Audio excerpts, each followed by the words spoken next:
மத்தியிலே வானவராவரணே மத்தியிலே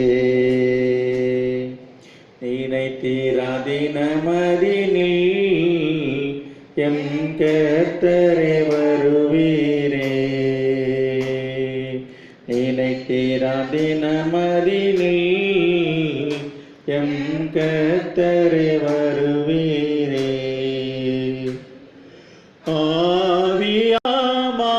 ஆவியாமாமிசமூற்றும் மகிமையில் சேர்த்திடவே மாசில்லா பரிசுத்தராக மண்மீது துலங்கிடவே மாசில்லா பரிசுத்தராக மண்மீது துலங்கிடவே மானவரா பரணி இப்போ வாருமே மத்தியிலே வானவராபரணி இப்போ வாருமே மத்தியிலே வந்து திருக்கரத்தால் எம்மை ஆசீர்வதியுமையா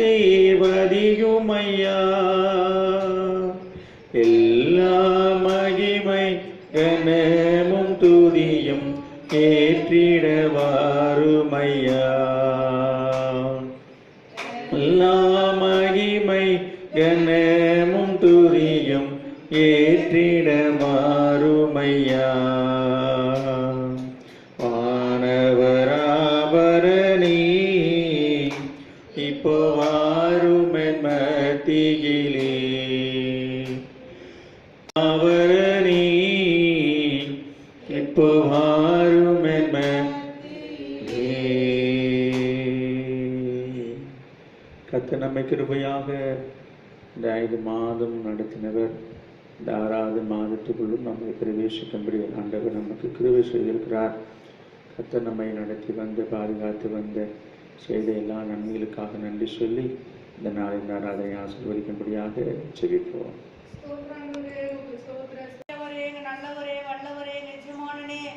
பரிசுத்த ஆவியானவர் ஸ்தோத்திரப்பா ஸ்தோத்திரப்பா இருந்தாலும் என் தேவன் ஒவ்வொரு நாளும் எங்களை நீராண்டவரே போஷித்தீங்கப்பா காப்பாத்தினீங்கப்பா எங்களோட நீங்க பேசுனீங்க ஏசப்பா எந்த குறையும் இல்லாதவரே அப்பா சிங்க குட்டிகள் தாட்டி எடுத்து கொட்டை கிடக்கும் கர்த்தரை தேடுவதற்கு ஒரு நன்மையும் குறைபடாது என்று எங்களை வழிநடத்துறீங்களே சாமி ஒவ்வொரு நாளும் தெளிக்கப்படட்டும் எங்களை பசுத்தப்படுத்தும் தகுதிப்படுத்தும் அப்பா தொடக்கம் முதல் இறுதி வரை உடைய கிருபையே இருந்து எங்களை வழி நடத்தட்டும் அப்பா உடைய கருத்தை ஒப்பு கொடுக்கிறோம் இயேசுவின் நாமத்தினால் ஜெபிக்கிறோம் நல்ல பிதாவே ஆமென் ஆமென். நம்முடைய பாடல் புத்தகத்தில் இருந்து ஒரு பாடல் 138 இயேசு மணாலா ஆசை நீரே. இயேசு மணாலா ஆசை நீரே இயேசு மணாலா ஆசை நீரே பாரினில் நினைக்கையில் வேறொன்றெனக்கில்லை பாரினில் நினைக்கையில் வேறொன்றெனக்கில்லையே நீரன் பாவம் போக்கி நீரன் வியாதியை தொலைத்தீர் நீரன் பாவம் போக்கி நீரன் வியாதியை தொலைத்தீர் நித்தியமான விடுதலை ஏந்தீர் சொந்தமாக்கிக் கொண்டீர் நித்தியமான விடுதலை ஏந்தீர் சொந்தமாக்கிக் கொண்டீர் இயேசு மணாலா ஆசை நீரே இயேசு மணாலா ஆசை நீரே பாரினில் நினைக்கையில் வேறொன்றெனக்கில்லை பாரினில் நினைக்கையில் வேறொன்றெனக்கில்லையே நீரன் துக்கம் நீக்கி நீரன் கண்ணீரை துடைத்தீர் நீரன் துக்கம் நீக்கினீர். நீரன் கண்ணீரை துடைத்தீர். நீதியின் பாதையில் நடத்துகின்றீர். நீர் என்னை தாங்குகின்றீர். நீதியின் பாதையில் நடத்துகின்றீர். நீர் என்னை தாங்குகின்றீர். சுமனாலா ஆசை நீரே. சுமனாலா ஆசை நீரே. பாரினில் நினைக்கையில் வேறொன்று நேக்கில்லை. பாரினில் நினைக்கையில் வேறொன்று நேக்கில்லையே. நீரன் பாரம் எடுத்து கொண்டீர். நீங்கிட சந்தோஷம் ஏந்தீர். நீரன் பாரம் எடுத்து கொண்டீர். நீங்கிட சந்தோஷம் ஏந்தீர். உம்மிலிருந்து நான் வேறு பிரியாத நின் சமாதானம் இந்தீன். சுமனாலா சுமனாலா ஆசை நீரே. பாரினில் நினைக்கையில் வேறொன்றெனக்கில்லை. பாரினில் நினைக்கையில் தேனிலும் இனிய வசனம் தேற்றுகிறது என் ஆத்துமாவை. தேனிலும் இனிய வசனம் தேற்றுகிறது என் ஆத்துமாவை. தேவ மகிமையமாவியினாலே என் பாத்திரம் நிறைகின்றதே. சுமனாலா ஆசை நீரே. சுமனாலா ஆசை நீரே. பாரினில் நினைக்கையில் வேறொன்றெனக்கில்லை. பாரினில் நினைக்கையில் வேறொன்றெனக்கில்லையே. கானக வழியில் கோர புயலால் காரிருள் சூழ்ந்திடும் வேலை. காரங்கில் வழியில் கோர புயலால் காரிருள் சூழ்ந்திடும் வேலை. காருண்ய கரங்களால் காத்து என்னை கனிவுடன் ஆதரித்தீர். காருண்ய கரங்களால் காத்து என்னை கனிவுடன் ஆதரித்தீர். சுமனாலா ஆசை நீரே. சுமனாலா ஆசை நீரே. பாரினில் நினைக்கையில் வேறொன்றெனக்கில்லை. பாரினில் நினைக்கையில் வேறொன்றெனக்கில்லையே. பார்த்தவர் பலர் பகடி செய்ய பாடுகள் மிக நிதா பெருகிறேன். பார்த்தவர் பலர் பகடி செய்ய பாடுகள் மிக நிதா பெருகிறேன். பாரதின் துன்பங்கள் மறந்து நானும் பாடி மகிழ செய்திரே. பாரதின் துன்பங்கள் மறந்து நானும் பாடி மகிழ செய்திரே. சுமனாலா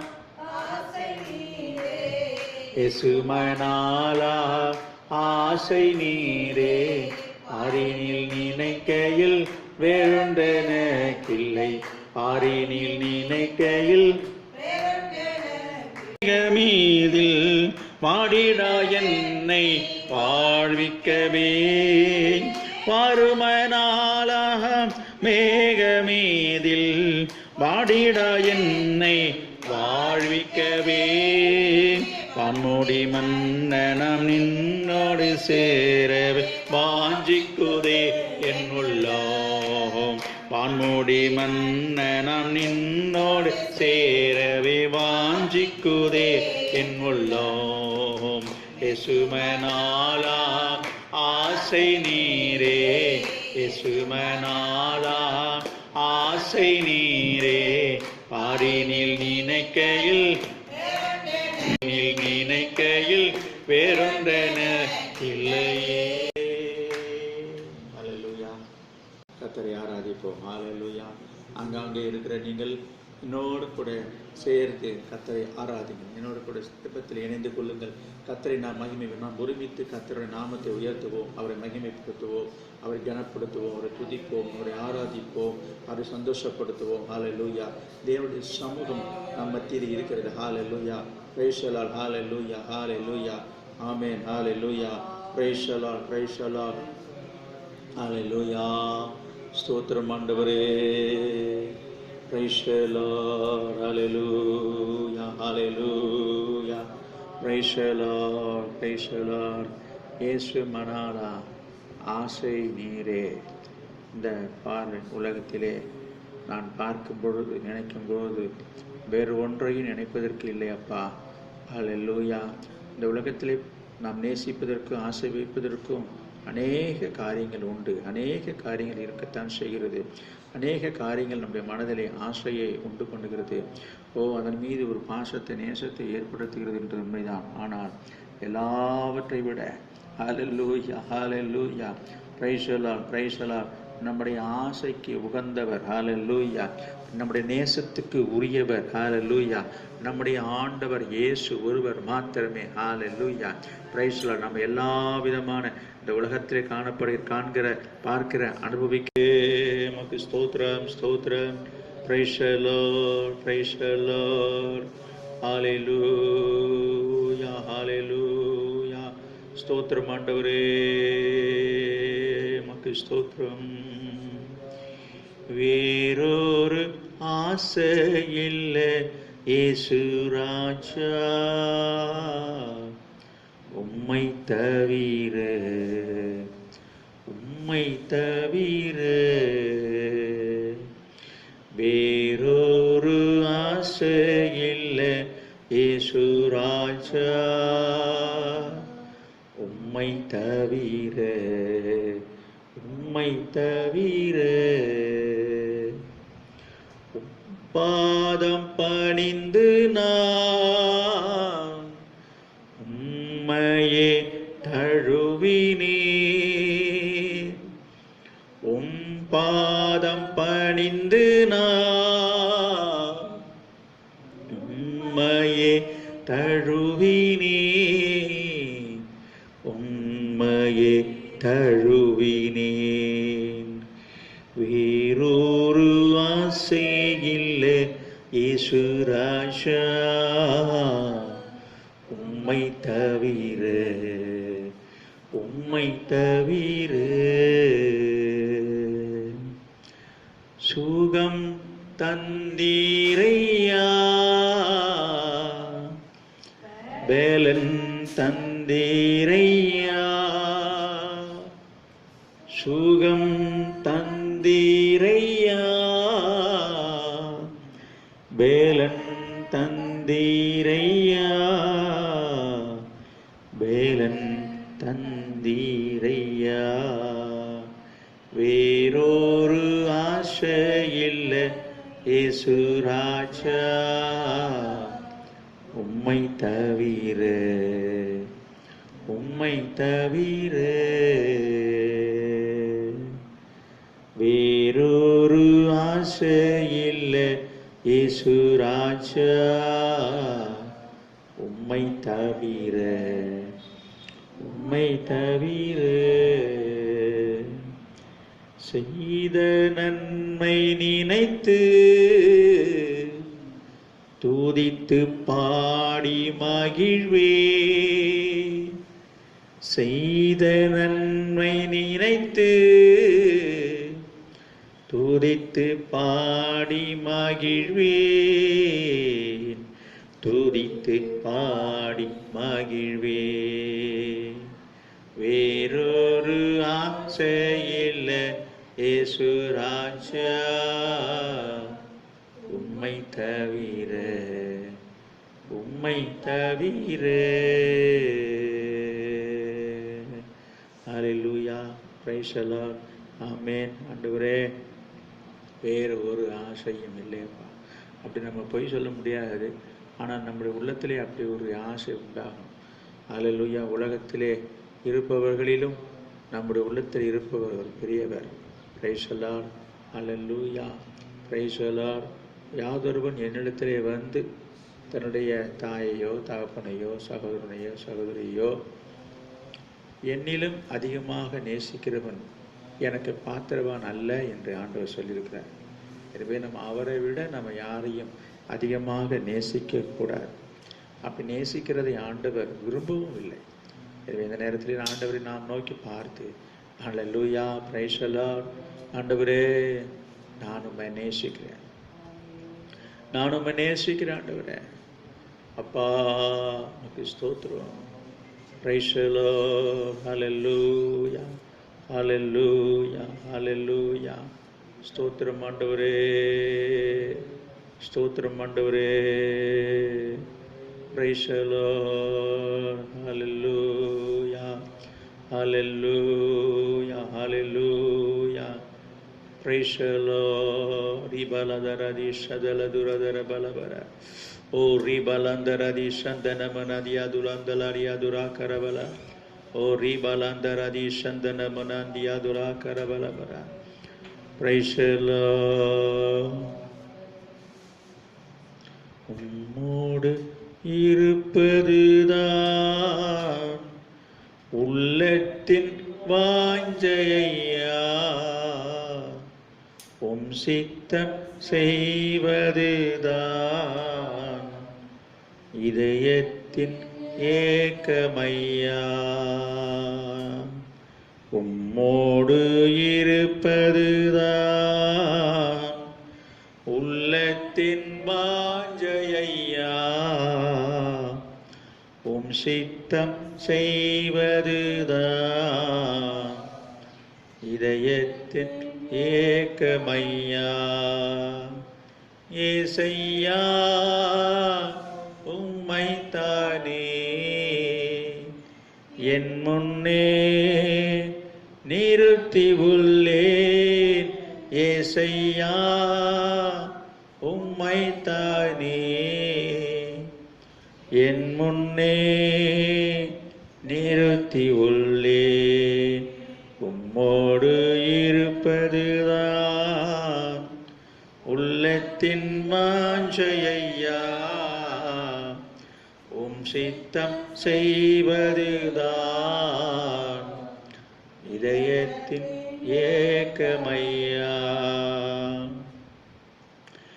எனக்காக யாவையும் செய்பவரே, செய்து முடிப்பவரே, எனக்காக யாவையும் செய்பவரே, செய்து முடிப்பவரே, என் பாரங்கள் என் சுமைகள், என் பாரங்கள் என் சுமைகள் உம் பாதத்தில் இறக்கி வைத்தேன், உம் பாதத்தில் இறக்கி வைத்தேன். ஏசையா உம்மைத்தானே என் முன்னே நிறுத்தி உள்ளேன். ஏசையா உம்மைத்தானே என் முன்னே நிறுத்தி உள்ளேன். உம்மோடு இருப்பதுதான் உள்ளத்தின் வாஞ்சையா, உம் சித்தம் செய்வதுதான் இதயத்தின் ஏக்கமையா. அல்லேலூயா. Praise the Lord. ஆமென். Praise the Lord. ஆண்டவரோடு இருப்பது நம்முடைய உள்ளத்தின் வாஞ்சையாக இருக்கட்டும். நாம் யாரோடு இருந்தாலும், இந்த உலகத்திலே நாம் யாரோடு இருந்தாலும், யார் நம்மோடு இருந்தாலும், நம்முடைய உள்ளம், நம்முடைய இருதயம் எப்பொழுதும் ஆண்டவரோடு இருக்க வாஞ்சையோடு இருக்கணும், நாட்டம் கொள்ளணும். நம்முடைய இருதயத்தினுடைய விருப்பம் அதுவாக இருக்க வேண்டும். Price the Lord.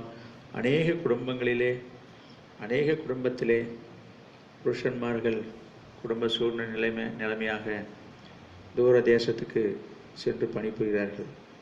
அநேக குடும்பங்களிலே அநேக பிள்ளைகள் படிப்பு நிமித்தமாக, வேலை நிமித்தமாக தொலை தூரத்தில் போய் இருக்க நேரிடுகிறது. ஆனால் அவர்கள் எங்கே இருந்தாலும் அவருடைய மனம், அவருடைய இருதயம் எப்பொழுதும் தன்னுடைய தாயையோ தகப்பனையோ புருஷனையோ மனைவியோ பிள்ளைகளையே நினைத்து கொண்டிருப்பதை நாம் கேள்விப்படுகிறோம், நாம் பார்க்கிறோம். நம்முடைய அனுபவம் அதுவாக இருக்கிறது. அதே போல் நம்ம எங்கே இருந்தாலும், எந்த இடத்தில் இருந்தாலும், பிரைஸ் தி லார்ட், ஹல்லேலூயா, நம்முடைய எண்ணம், நம்முடைய சிந்தை, நம்முடைய விருப்பம், நம்முடைய நாட்டம் பிரைஸ் தி லார்ட் தேவனோடு இருக்க வேண்டும் என்பதாக இருக்க வேண்டும். பிரியமானவர்களே, பிரைஸ் தி லார்ட், நீங்கள் எங்கே இருந்தாலும் பரவாயில்லை, ஹல்லேலூயா, யார் உங்களோடு இருந்தாலும் பரவாயில்லை, நம்முடைய உள்ளத்தில் வாஞ்சை ஆண்டவரோடு இருக்க வேண்டும் என்பதாக இருக்க வேண்டும். ஆமென். Praise the Lord, praise the Lord, hallelujah, hallelujah, praise the lord. நீங்க போதும் ஏசப்பா, உங்க சமூகம் எனக்கப்பா. நீங்க போதும் ஏசப்பா, உங்க சமூகம் எனக்கப்பா. எத்தனை இன்பமே உந்தன் சமூகமே, எத்தனை இன்பமே உந்தன் சமூகமே. உள்ளமும் உடலுமே உமக்காய் ஏங்குதே. என் உள்ளமும் உடலுமே உமக்காய் ஏங்குதே. நீங்க போதும் உங்க சமூகம் எனக்கப்பா.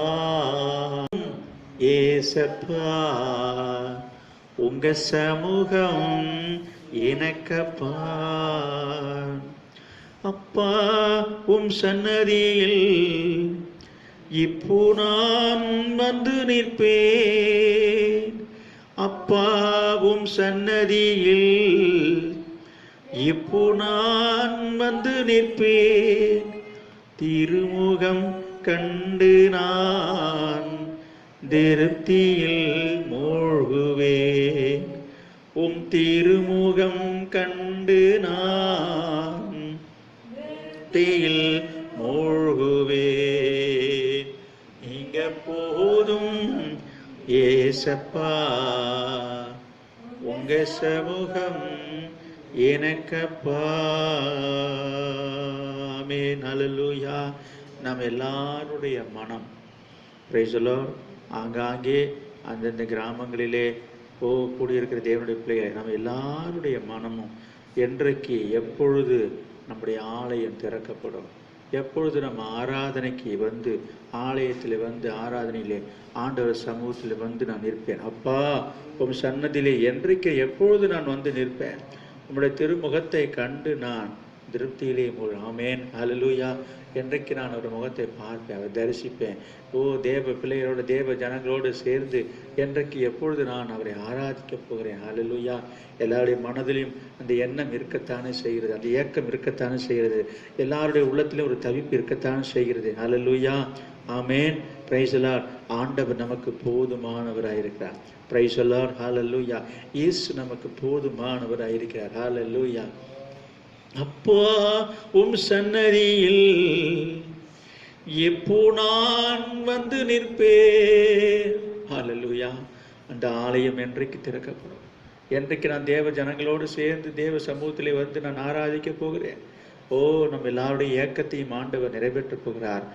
அப்பா, உம் சன்னதியில் எப்போ நான் வந்து நிற்பேன். திருமுகம் கண்டு நான் திருப்தியில் மூழ்கு பாடுவேன். உம் திருமுகம் கண்டு நான் திருப்தியில் மூழ்குவேன். நீங்க போதும் ஏசப்பா, சமூகம் எனக்கப்பா. நீங்க போதும் ஏசப்பா, உங்க சமூகம் எனக்கப்பா. ஹல்லேலூயா, பிரைஸ் தி லார்ட், ஆமென். ஆண்டவர் இயேசு நமக்கு போதுமானவராக இருக்கிறார். இயேசு போதுமே போதுமே, இயேசு போதுமே போதுமே, எந்த நாளிலுமே என் நிலையிலுமே எந்த வாழ்வினிலே இயேசு போதுமே. ஆமென். இயேசு நமக்கு போதுமானவராக இருக்கிறார். இயேசு உங்களுக்கு போதுமானவராக இருக்கிறார். ஹல்லேலூயா, ஹல்லேலூயா. அவருடைய சமூகத்தில் வந்து அவருடைய முகத்தை நோக்கி பாருங்க. பிரைஸ் தி லார்ட், ஹல்லேலூயா. உங்கள் தேவைகளையாவையும் ஆண்டவர் சந்திப்பார். ஹல்லேலூயா. உங்கள் குறைவெல்லாம் ஆண்டவர் நிறைவாக்குவார். ஹல்லேலூயா, பிரைஸ் தி லார்ட். உன் மனதில் இருக்க குறைவெல்லாம் ஆண்டவர் நிறைவாக்குவராக இருக்கிறார். ஹல்லேலூயா. ஓ ரி பல பல தி ஷதல துரதர பல, ஓ ரி பலந்தரதி சந்தன மனதிரந்தரியாதுலா தியாதுலா கரபல, ஓ ரி பராதர சங்க முனந்தியாதுலா கரபல. Hallelujah, praise the lord Jesus, praise the lord. ஸ்தோத்திரம் ஆண்டவரே. அப்பா மக்கு ஸ்தோத்திரம், இயேசுவே மக்கு ஸ்தோத்திரம். Praise the Lord. Hallelujah, hallelujah, hallelujah, hallelujah. Praise the Lord, praise the Lord. ஸ்தோத்திரம் ஆண்டவரே, மக்கு ஸ்தோத்திரம். முகம் பார்க்கணுமே, உம்மழகை ரசிக்கணுமே, உம்முகம் பார்க்கணுமே, உம்மழகை ரசிக்கணுமே, உம் பாதம் அமரணுமே, உம் பாதம் அமரணுமே, உம் சித்தம் அறியணுமே, நான் உம் சித்தம் அறியணுமே. எனது மணவாளனே,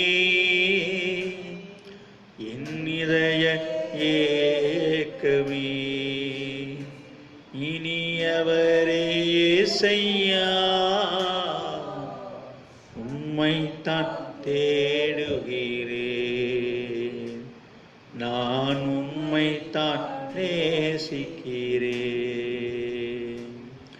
உம்மைத்தான் தேடுகிறேன்,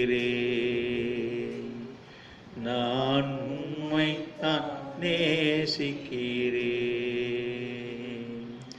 உம் நாமம் சொல்ல சொல்ல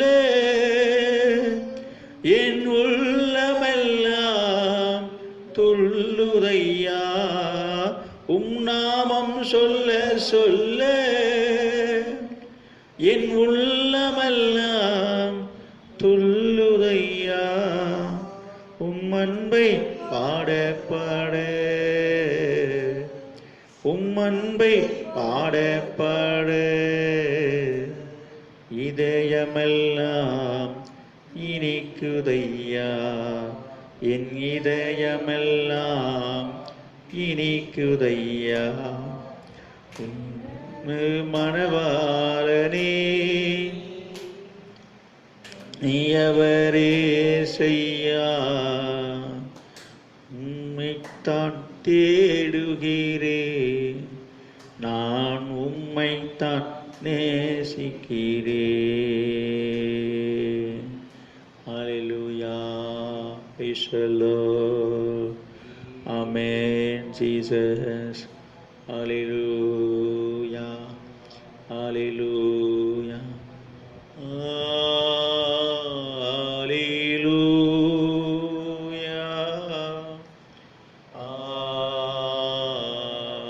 Alleluia.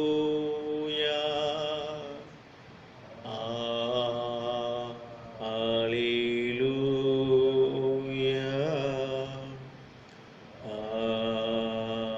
Alleluia. Alleluia. Praise the Lord. Thank you, Jesus. Thank you, Holy Spirit. பரிசுத்த ஆவியானவரே உமக்கு நன்றி. பரிசுத்த ஆவியானவரே உமக்கு நன்றி. ஆமென். ஆமென். Praise the lord. கர்த்தருடைய பரிசுத்த நாமத்திற்கு மகிமை உண்டாவதாக. ஆண்டவராகிய இயேசு கிறிஸ்துவின் பரிசுத்த நாமத்தினாலே இந்த நாளிலும் இந்த ஆன்லைன் மூலமாக இந்த ஆராதனையிலே கலந்து கொள்ளும்படியாக ஆங்காங்கே கூடி வந்திருக்கிற தேவனுடைய பிள்ளைகளாக உங்கள் அனைவரையும் ஆண்டவர் இயேசு நாமத்தினாலே நான் உங்களை வாழ்த்துகிறேன். கர்த்தர் தாமே உங்கள் அனைவரையும் ஆசீர்வதிப்பாராக. அல்லேலூயா, அல்லேலூயா, அல்லேலூயா. ஆண்டவருக்கு மகிமை உண்டாகட்டும். கர்த்தர் நல்லவர், அவருடைய கிருபை எப்பொழுதும் நமக்கு உண்டு. கர்த்தர் உங்களோடு இருப்பார். கர்த்தர் உங்களை ஆசீர்வதிப்பாராக. நாம் சில மாதங்களாகவே நாம் எல்லாரும் ஒன்றாக கூடி ஆராதிக்க முடியாத ஒரு சூழ்நிலையிலே ஒவ்வொரு வாரமும் இப்படியாக இந்த ஆன்லைன் மூலமாக நாம் ஆராதனை நடத்தி கொண்டிருக்கிறோம், ஆராதித்து கொண்டிருக்கிறோம். சீக்கிரமாக இந்த நிலைமைகள் சூழ்நிலைகள் மாறும். ஆண்டவர் மாற்றுவார். கர்த்தர் நம்முடைய ஜெபங்களை கேட்டு அவ்விதமாக ஒரு மாற்றத்தை ஏற்படுத்த போகிறார். அதி விரைவிலே சீக்கிரமாக இதற்கு ஒரு நல்ல முடிவு வரும். கர்த்தருக்கு சித்தமானால் வருகின்ற வாரங்களிலே அதை பற்றிய ஒரு தெளிவான திட்டமான ஒரு வழிநடத்த இருக்கும் பட்சத்தில் நான் உங்களுக்கு அறிவிப்பேன். எல்லாரும் எப்பொழுது ஆலயத்துக்கு வருவது, எப்பொழுது ஆலயத்தில் கூடி ஆராதிக்க முடியும் என்கிற ஒரு எண்ணம் ஏக்கம் இருக்கிறது. கேட்டுக்கொண்டிருக்கிறார்கள். எல்லாருடைய வாஞ்சியும் அதுதான், என்னுடைய விருப்பம் அதுதான். கர்த்தர் அதை செய்வார். அது விரைவிலே சீக்கிரமாக ஒரு நல்ல மாற்றம் வரும். அது பற்றிய விவரங்களை நாம் தெரிந்த பிற்பாடு நாம் கூடி கர்த்தரை ஆராதிக்கலாம். ஜூன் மாதம் 14ஆம் தேதி ஞாயிற்றுக்கிழமை ஆராதனையிலே நாம் சந்திப்பதற்கு வாய்ப்புகள் இருக்கிறது. அதை பற்றிய முழு விவரங்களை நன்கு நான் தெரிந்த பிற்பாடு தெரியப்படுத்தலாம் என்று இருக்கிறேன். இருந்தாலும் ஆங்காங்கே டிவி மூலமாகவும் செய்தித்தாள் மூலமாகவும் இதை குறித்த செய்திகள் வெளிவந்து கொண்டிருக்கிறது. திறக்கப்படலாம் என்கிற ஒரு அனுமதி கொடுத்திருந்தாலும் அது சில ஒழுங்குமுறைகளை கையாள வேண்டும். அதை மீறி நம்ம செயல்படும் பட்சத்தில் அவர்கள் ஆலயத்தை அவர்கள் மூடும்படியாக அல்லது உத்தரவிடுவார்கள் என்று சொல்லி அவர்கள் எச்சரிக்கிறார்கள். எனவே அந்த காரியத்தை நம்ம கவனத்தில் கொள்ள வேண்டியது இருப்பதனால அந்த சட்டத்துக்கு உட்பட்டு தான் அந்த ஆராதனை நம்ம நடத்த வேண்டியதில் இருக்கிறோம். குறிப்பாக சிறு பிள்ளைகளை அழைத்து வரக்கூடாது. வயதானவர்களை அதில் வியாதியாக இருக்கிறவர்கள், வயதானவர்கள் கூடுமான வரையும் அதை தவிர்க்க வேண்டும் என்று அவர்கள் சொல்லுகிறார்கள். அவர்கள் சொல்வதற்கான நமக்கு விசுவாசம் என்கிற ஒரு பக்கம் இருந்தாலும் அவர்கள் சொல்லுகிற ஒழுங்கை நாம் கடைபிடிக்க வேண்டியவர்களாக இருக்கிறோம். எனவே ஒரு சில காலத்துக்கு நாம் அந்த சட்டத்திட்டங்களை கையாளுவது நமக்கு நல்லது. எனவே இதில் நான் விசுவாசத்தை காண்பிக்கிறேன் என்கிற பேரில் நாம் சில காரியங்களை நம்ம மீறி செயல்படக்கூடாது. எனவே எல்லாரும் முகக்கவசம், மாஸ்க் அணிந்து கொண்டு கட்டாயம் வரணும். இதெல்லாம் கட்டாயப்படுத்தப்பட்டிருக்கிறது. அதுபோல் வரும்போது கிருமி நாசினி சானிடைசர் யூஸ் பண்ணணும். வரும்போது கைகளை கால்களை கழுவி சுத்தம் பண்ணி கொண்டு தான் ஆலயத்துக்கு வரணும். அதுபோல் இந்த மாஸ்க் அணிந்திருக்கணும். அதேபோல் இடைவெளி கீப்பப் பண்ணணும். இன்னும் பல காரியங்கள் இருக்கிறது. இன்னும் முழுமையாக எனக்கு அது தெரிந்த பிற்பாடு நான் உங்களுக்கு சொல்கிறேன். இந்த காரியங்கள் உங்களுக்கும் தெரிந்திருக்கலாம், தெரிய வரும். எனவே ஆயத்தமாக இருங்கள். கர்த்தருக்கு சித்தமானால் நம்ம இந்த 14ஆம் தேதி ஜூன் மாதம் 14ஆம் தேதி ஞாயிற்றுக்கிழமை, 2வது ஞாயிற்றுக்கிழமை நம்ம சந்திப்பதற்கு வாய்ப்பு இருக்கிறது. Price the Lord. கர்த்தர் நம்மை வழி நடத்துவாராக. தொடர்ந்து இதற்காக ஜெபித்துக் கொள்ளுங்கள். எப்பொழுதும் போல வழக்கமாக நாம் எல்லாருக்காகவும் ஒரு ஜெபத்தை ஏறெடுத்து நம்ம கர்த்தருடைய வார்த்தைக்கு நேராக கடந்து போகலாம். அங்கே இங்கே இருக்கிற இடங்களிலிருந்து நாம் எல்லோரும் சேர்ந்து நாம் ஜெபம் பண்ணுவோம். நமக்கு ஸ்தோத்திரம். Praise the Lord. பரிசுத்தமுள்ள எங்கள் நல்ல பிதாவே, நாங்கள் நம்மை ஸ்தோத்திரிக்கிறோம். இன்றைக்கு இந்த உலகமே ஆண்டவரே ஒரு அசாதாரணமான ஒரு சூழ்நிலைக்குள்ளாக தள்ளப்பட்டு போய் கொண்டிருக்கிறதப்பா. இந்த கொரோனா கொடிய வைரஸ் வியாதினாலே தேசம் தத்தளித்து கொண்டிருக்கிறது, ஜனங்கள் கலங்கி கொண்டிருக்கிறார்கள் அப்பா. அவர்களுக்காக நாங்கள் பரிதவிக்கிறோம், அவர்களுக்காக நாங்கள் மன்றாடுகிறோம், செபிக்கிறோம், வேண்டுதல் செய்கிறோம், விண்ணப்பத்தை ஏறெடுக்கிறோம். கர்த்தாவே உமக்கு ஸ்தோத்திரம், உமக்கு ஸ்தோத்திரம், உமக்கு ஸ்தோத்திரம் ஆண்டவரே, உமக்கு ஸ்தோத்திரம். கிருபையாக தேவன் அவர்களை நீர் விடுவிப்பீராக, ரட்சிப்பீராக, சுகம் தருவீராக. ஆண்டவரே, இந்த கொள்ளை நோயிலிருந்து தேவன் தம்முடைய ஜனங்களை பாதுகாப்பீராக, தேசத்தை பாதுகாப்பீராக. ஆண்டவரே, ஒவ்வொரு தேசத்துக்காக நாங்கள் ஜெபிக்கிறோம் ஆண்டவரே. இந்திய தேசத்துக்காக நாங்கள் ஜெபிக்கிறோம் ஆண்டவரே. ஆண்டவரே, இந்த தேசத்தில் உள்ள மக்களுக்காக ஜெபிக்கிறோம் ஆண்டவரே. ஒவ்வொரு நாளும் பெருகி கொண்டிருக்கிற இந்த கொள்ளை நோயினுடைய தீவிரம் ஆண்டவரே தடை செய்யப்பட வேண்டும், தடுக்கப்பட வேண்டும். ஆண்டவரே உமக்கு ஸ்தோத்திரம். சீக்கிரமாக முற்றிலுமாக ஜனங்கள் குணமாக வேண்டும். இந்த நோயினுடைய தாக்கத்தை கர்த்தர் குறைத்து தேசத்தில் மக்களை நீர் பாதுகாக்கும்படியாக ஜெபிக்கிறோம் ஆண்டவரே. நம்முடைய தேவ ஜனங்களை நீ கர்த்தர் நீ பாதுகாப்பீராக. ஆண்டவரே உமக்கு ஸ்தோத்திரம், உமக்கு ஸ்தோத்திரம், உமக்கு ஸ்தோத்திரம். ஒவ்வொரு தேசத்துக்காக, ஒவ்வொரு நாட்டுக்காகவும் நாங்கள் ஜெபிக்கிறோம் ஆண்டவரே. உமக்கு ஸ்தோத்திரம் ஆண்டவரே, உமக்கு ஸ்தோத்திரம், உமக்கு ஸ்தோத்திரம், உமக்கு ஸ்தோத்திரம். அமெரிக்கா தேசத்துக்காக ஜெபிக்கிறோம், சீனாவுக்காக ஜெபிக்கிறோம், பாகிஸ்தானுக்காக ஜெபிக்கிறோம், கொரியாவுக்காக ஜெபிக்கிறோம், ஆப்பிரிக்கா, ஐரோப்பாவுக்காக ஜெபிக்கிறோம், ஸ்பெயினுக்காக, இங்கிலாந்து, இத்தாலிக்காக ஜெபிக்கிறோம், நெதர்லாந்துக்காக ஜெபிக்கிறோம், ஸ்வீடனுக்காக நாங்கள் ஜெபிக்கிறோம் ஆண்டவரே. வியட்நாமுக்காக ஜெபிக்கிறோம், நேபாளத்துக்காக ஜெபிக்கிறோம் ஆண்டவரே. உமக்கு ஸ்தோத்திரம், உமக்கு ஸ்தோத்திரம் ஆண்டவரே. எல்லா நாடுகளுக்காக, எல்லா தேசத்துக்காகவும் நாங்கள் ஜெபிக்கிறோம் ஆண்டவரே. இந்தியாவில் எல்லா மாநிலத்துக்காக நாங்கள் ஜெபிக்கிறோம், சென்னைக்காக குறிப்பாக ஜெபிக்கிறோம் ஆண்டவரே. உமக்கு ஸ்தோத்திரம். இந்த பட்டணத்தை கர்த்தர் மீட்கணுமே, பாதுகாக்கணுமே. ஜனங்கள் கர்த்தாவே உமக்கு ஸ்தோத்திரம் மீட்கப்படும்படியாக நாங்கள் ஜெபிக்கிறோம் ஆண்டவரே. உமக்கு ஸ்தோத்திரம். தேவன் இந்த நாட்களில் மெய்யான தேவன் நீர் என்பதை உணர்ந்து கொள்ளத்தக்கதாக தேவன் எல்லாரோட உள்ளங்களை பேசுங்கப்பா. அவருடைய மனக்கண்கள் கர்த்தர் நீர் இருக்குது திறக்கும்படியாக நாங்கள் ஜெபிக்கிறோம் கர்த்தாவே.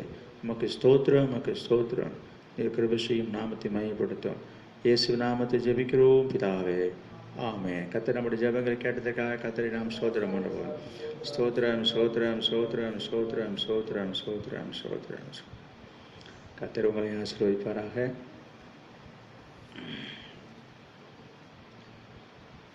தொடர்ந்து சில வாரங்களாகவே இந்த கொரோனா என்கிற கொள்ளை நோயினுடைய தாக்கத்தினாலே பாதிக்கப்பட்டு, மனதளவில் எல்லாரும் பாதிக்கப்பட்டு வருத்தமாக வேதனையோடு இருக்கிற சூழ்நிலையிலே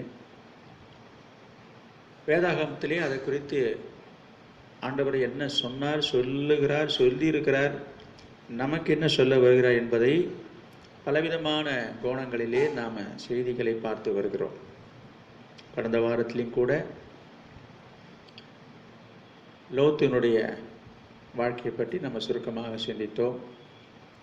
நீதிமானாகிய லோத்து ரட்சிக்கப்பட்டதாக பார்க்கிறோம். நீதிமானாகிய லோத்து, நான் அதை முடிக்கும்போது சொன்னேன், நீதிமான் என்கிற பெயர் பட்டியலிலே வருவதற்கு நம்முடைய பார்வையில், நம்முடைய அறிவுக்கு, நம்முடைய நாலேஜுக்கு தென்படாத காரியங்கள் ஆண்டோட பார்வையில் இருந்திருக்கிறது. அது நமக்கு ஆச்சரியமாக இருக்கிறது என்று நான் உங்களுக்கு சொல்லி முடித்தேன். எனவே நாம் நீதிமான் லோத்தை போல ஒரு நீதிமானாக வாழணும், இருக்கணும்.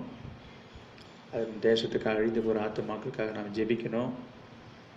இந்த தேசத்தினுடைய பாதுகாப்புக்காக நாம் பெருமூச்சோட, அங்கலாய்ப்போட, பாரத்தோட ஜெபிக்கிற ஒரு தேவ பிள்ளையாக மாறணும் என்பதை நான் உங்களுக்கு சுட்டி காண்பித்தேன். இப்பொழுது தொடர்ந்து இந்த லாக்டவுன், அதாவது ஊரடங்கு என்கிற இந்த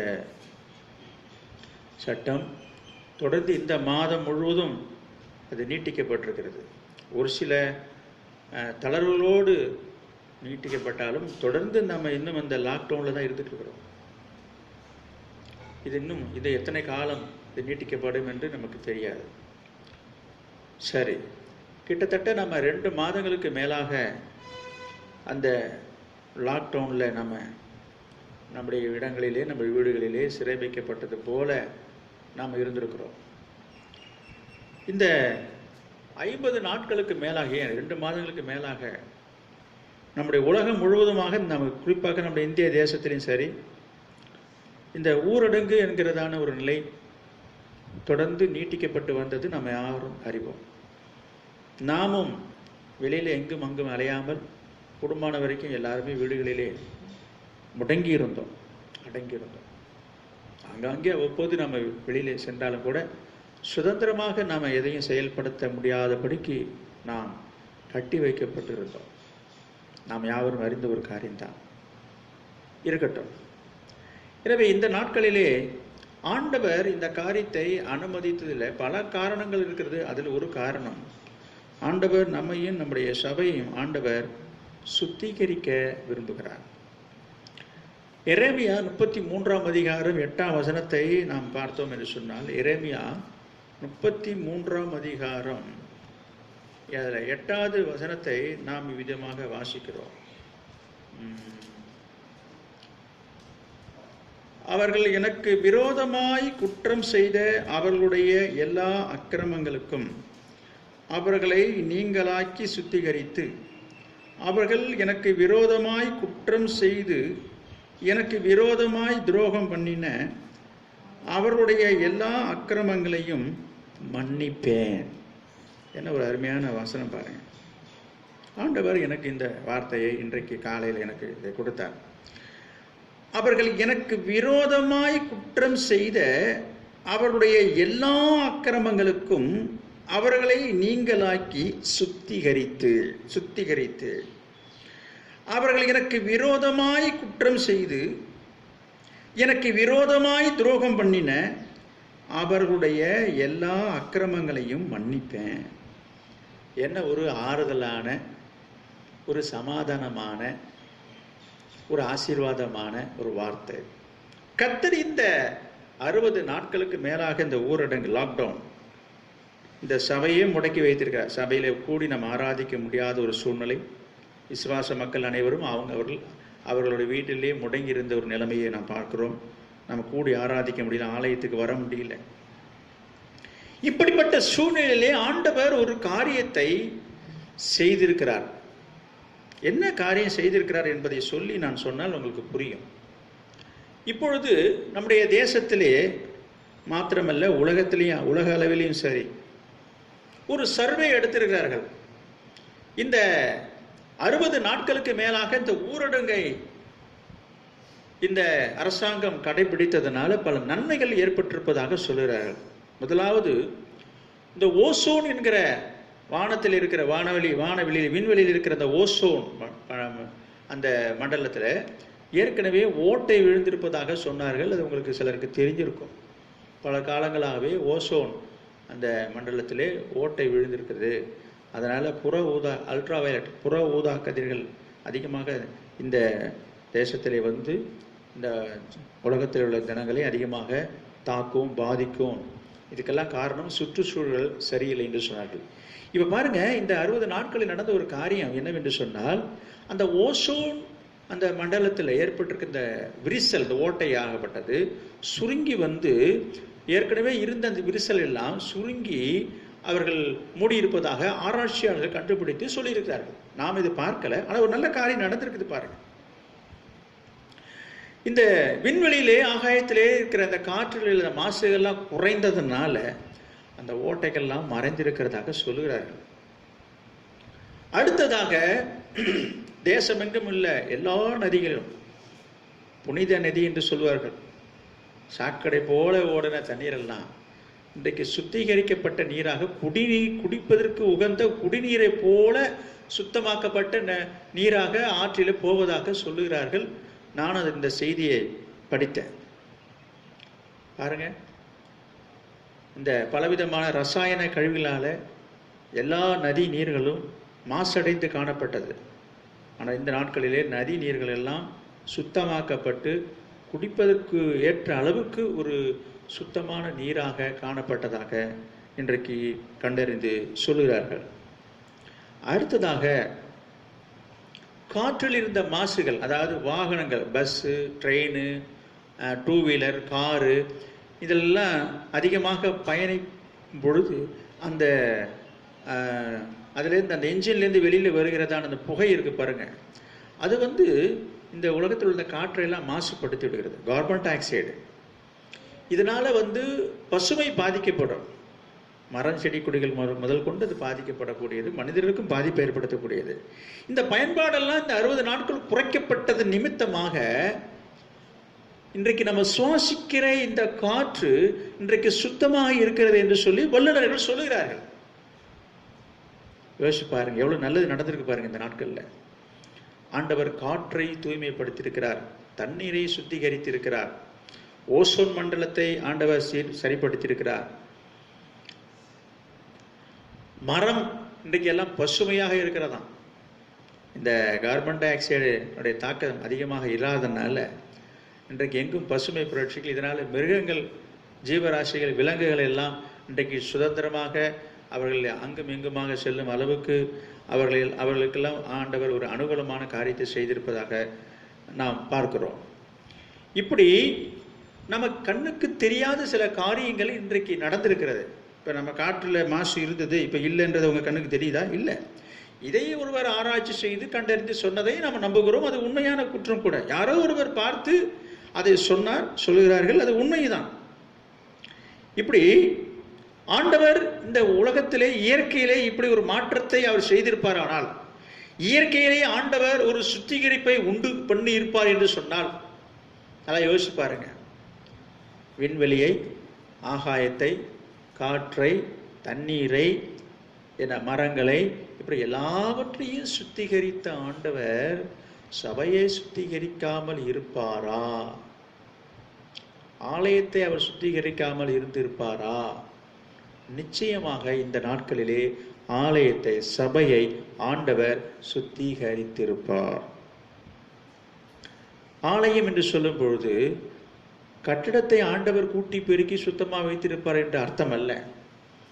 நீங்களே தேவனுடைய ஆலயமாக இருக்கிறீர்கள் என்று வேதம் சொல்லுகிறது.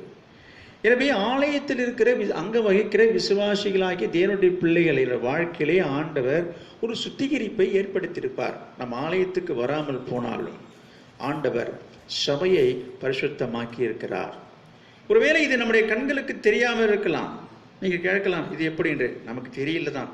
இப்ப நம்ம காற்று தூய்மையா இருக்க தெரியுதா, இல்லை அசுத்தமா இருந்தது தான் கண்ணுக்கு தெரிஞ்சுதா? ரெண்டுமே நமக்கு தெரியாத விஷயம்தான். ஆனால் அது உண்மைதானே? அதே போல நம்முடைய சபையில ஒரு மாற்றத்தை ஆண்டவர் ஏற்படுத்தியிருக்கார் என்று நம்ம கண்ணுக்கு தெரியாமல் இருக்கலாம், அது உண்மை. அது எப்போதாங்க தெரியும்? காலப்போக்கில் தெரியும். அது ஆவியானவர் ஏற்ற நேரத்திலே அதை நமக்கு வெளிப்படுத்துவார். ஒருவேளை நமக்கு இன்றைக்கு நம்முடைய மாம்ச கண்களால் அதை பார்க்க முடியாவிட்டாலும் ஆண்டவர் நிச்சயமாக ஒவ்வொரு சபைகளிலும் ஒரு மாற்றத்தை, ஒரு மாறுதலை இந்த நாட்களிலே ஏற்படுத்தி இருக்கிறார்.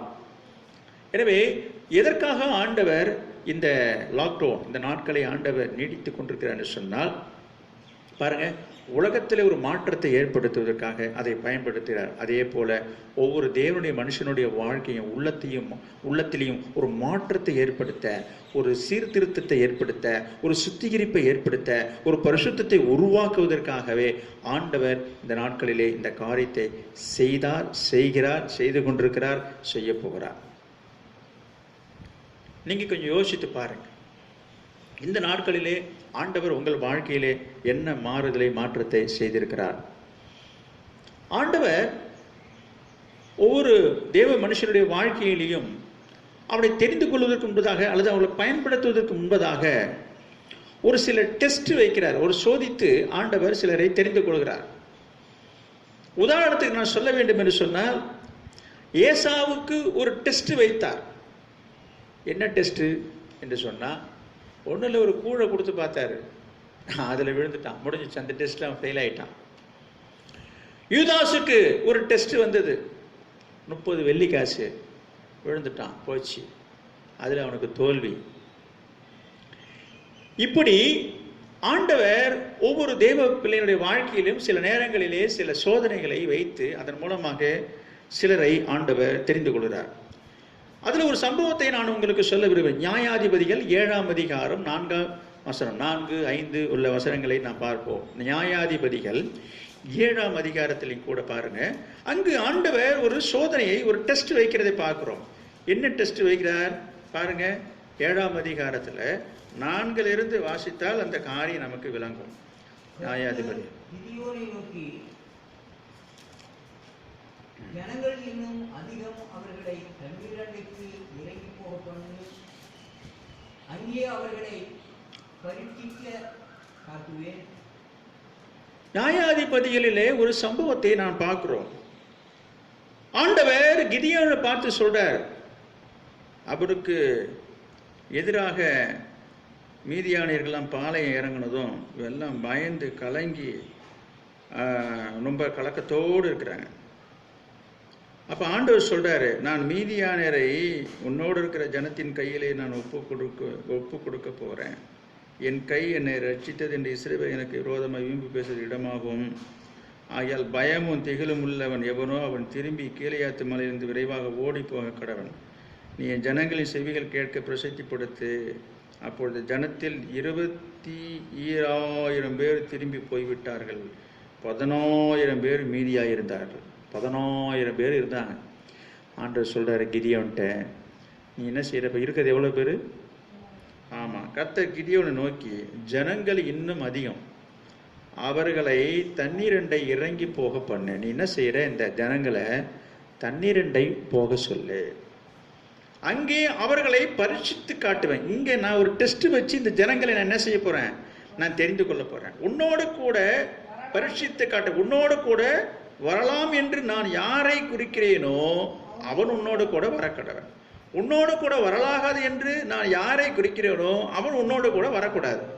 கர்த்தர் சொல்லிட்டாருங்க. அப்படியே அவன் ஜனங்களை என்ன செய்யறான், தண்ணீரண்டைக்கு இறங்கி போக பண்றான். அதே போல என்ன செய்யறான், எல்லாரும் வாங்க, 26 எவ்வளோ பேருங்க, 10,000 பேர் இருக்குங்க. 10,000 பேர் வராங்க. எல்லாம் திப்பு திப்பு திப்பு திப்புன்னு எல்லாம் தண்ணியில் இறங்குறாங்க.